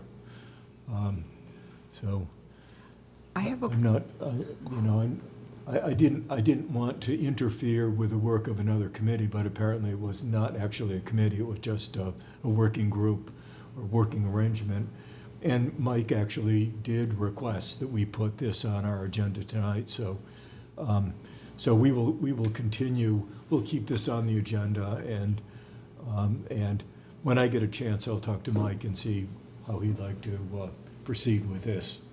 And we'll get Ashley involved in this as well, because I'm sure she'll have some interesting information from other towns. So, I think the thing is that, if I'm not mistaken, the town's position has been, up until this point, that they're not permitted. Right. The issue is that because, you know, we were a little under the impression that there was something being worked on, number one, and number two, we weren't really sure what was gonna happen with this ADU thing. We didn't put it on that prohibited list that we just sent up there. So, you know, now the question is, should we vote to recommend the council actually put it on the prohibited list so that it stays consistent with what the town's position has been all along, rather than putting the building official or the zoning board in the position of having to try and, like, you know, if somebody comes in and says, Right. well, I think it's like this, like, you know, So the process would be, we, the planning board, are the point of origin for recommending items to be put on that list. pro- I mean, the prohibited council makes list. the decision, The but. council we make a makes recommendation. the decision, but we have to make a recommendation to town council. And it sounds to me like that's something that we should probably put on our agenda for the next meeting, so that we can actually have a vote. Language in the code, yeah. You need the use table, the code, you need it all in one shot and say, this is what we recommend, and the council can Yes. do what it wants to do. So we should, would it be your suggestion, Mike, that we put that on our agenda for Yeah. August? Okay, so so Ed, we'll do that, put that on the list of things. And and I'll consult with Mike Burke and let him know what we're doing and make sure that he's on board with this as well. Just, And that way, when it's on the agenda, you'll have opportunities for the public, because it's gonna be And controversial, we'll- controversial oh, behavior. sure, no, totally. Just a quick question. If the position of the council is that it is prohibited, is that not codified somewhere? No. Yeah, it's on There's nothing in our zoning, you look at through our zoning code, it's Okay. because it's not codified and because it's a use not listed, it's not Okay. permitted, that's not. Okay. But, I mean, the truth of the matter is, there are short-term rentals in Tiverton, we know it, they're registered with the state. We've kind of been taking a benign neglect on it because we were waiting to see what the state would do. Got it. Or whether we could get an ordinance, and when the council had, excuse me, when the council did have their meetings, there, you know, it was quite controversial as to how far we could go to ban them or not ban them or regulate them, and so, but this is a problem that's happening in every seaside community where people want to, you know, vacation. Sure. Narragansett's probably the perfect example. Yeah. Just to Bill's question though, before the General Assembly passed the law, we had language in our zoning code that said if it's not anywhere in the list, then it's automatically prohibited, and they changed the law to say that's not gonna cut the mustard. You actually have to list the things, so that's why it's not. Because now the zoning officer has an ability to, or someone can go to the zoning officer and say, hey, I've got this use, it kind of looks like this, but it's not exactly this. Right, it's impossible to put on a use table every potential business or use that's gonna come up, right? Like, I use the example of, video stores, right? Like, when we used to go to the video rentals, like that, no one in 20 years ago thought you could go rent a video and put it in your VCR, right? And that's a new business, right? You're not gonna find that in the use table anywhere, and then 20 years since, that business is gone, right? There's no such thing as a video rental store anymore, maybe in a couple areas, but, so it's like, it's impossible to anticipate what uses would be, like an internet cafe. Is that more like a coffee cafe, or is that like a computer store? Like, what is it? So, or both. Does it exist anywhere? Does Because it now exist? we just, everywhere we Right. go, there's Wi-Fi.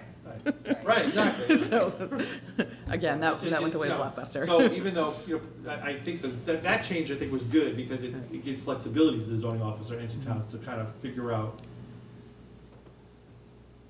you know, if something really kind of fits in, like, is a smoke shop like a hookah bar, you know, or a hookah bar like a smoke shop, I don't know, but Yeah. stuff like that. Okay. Okay, that brings us, I believe, to minutes. Ed has given us a draft of the minutes for our June 4 meeting. Does anybody have any recommendation, has caught any errors or any typos that need to be cleaned up? So Janice, have you found anything? Just 1, 2, 3, 4, 5, in the 5th paragraph on page 2. The second Mr. Likens, we should probably put an "and" in there. Yeah, I'm use sorry. use the mic because we want Ed to hear this. The second Mr. Likens. Omit that and put "and." And I know I had a couple of others, but.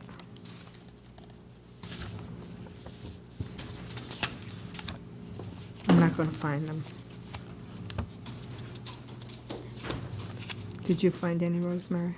I have a couple suggestions if the board is, it's just for following Is that correct, Mark? M-A-R-K. American. You can bring that up. In the future, on page 5, I mean, if you're reading this, I think if we put in parens somewhere, AKA Hicks Farm property, so that we're looking at this 10 years from now, if we're still living.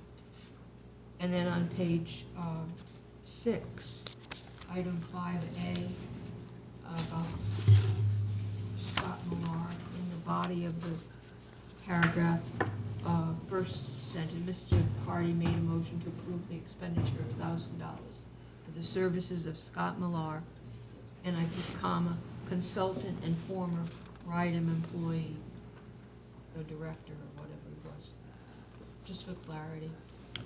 You have one, Stu? Yeah, and the only one I found is Mark DeMello. It's M-A-R-K rather than M-A-R-C. That's on page 4. And that's on page 4. I think that's the only place you mentioned them.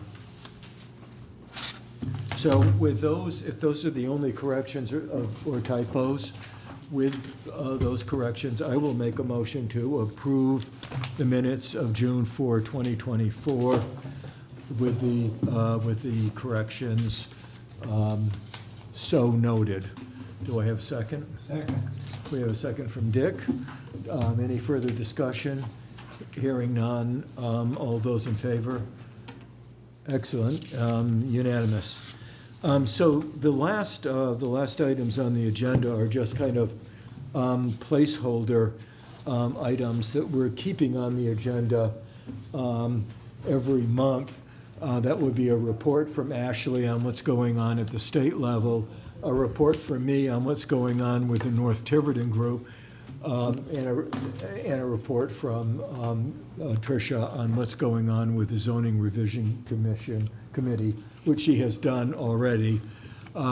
Nothing has gone on with North Tiverton, although we do have a meeting coming up next week, and Ashley's not here, so she can't give her report. So with that, I believe we have run through all of our agenda items. So thank you for being so patient, and thank you for your contribution. And now I'm looking forward to a privileged motion to I'll make adjourn. a motion to adjourn at 9:52.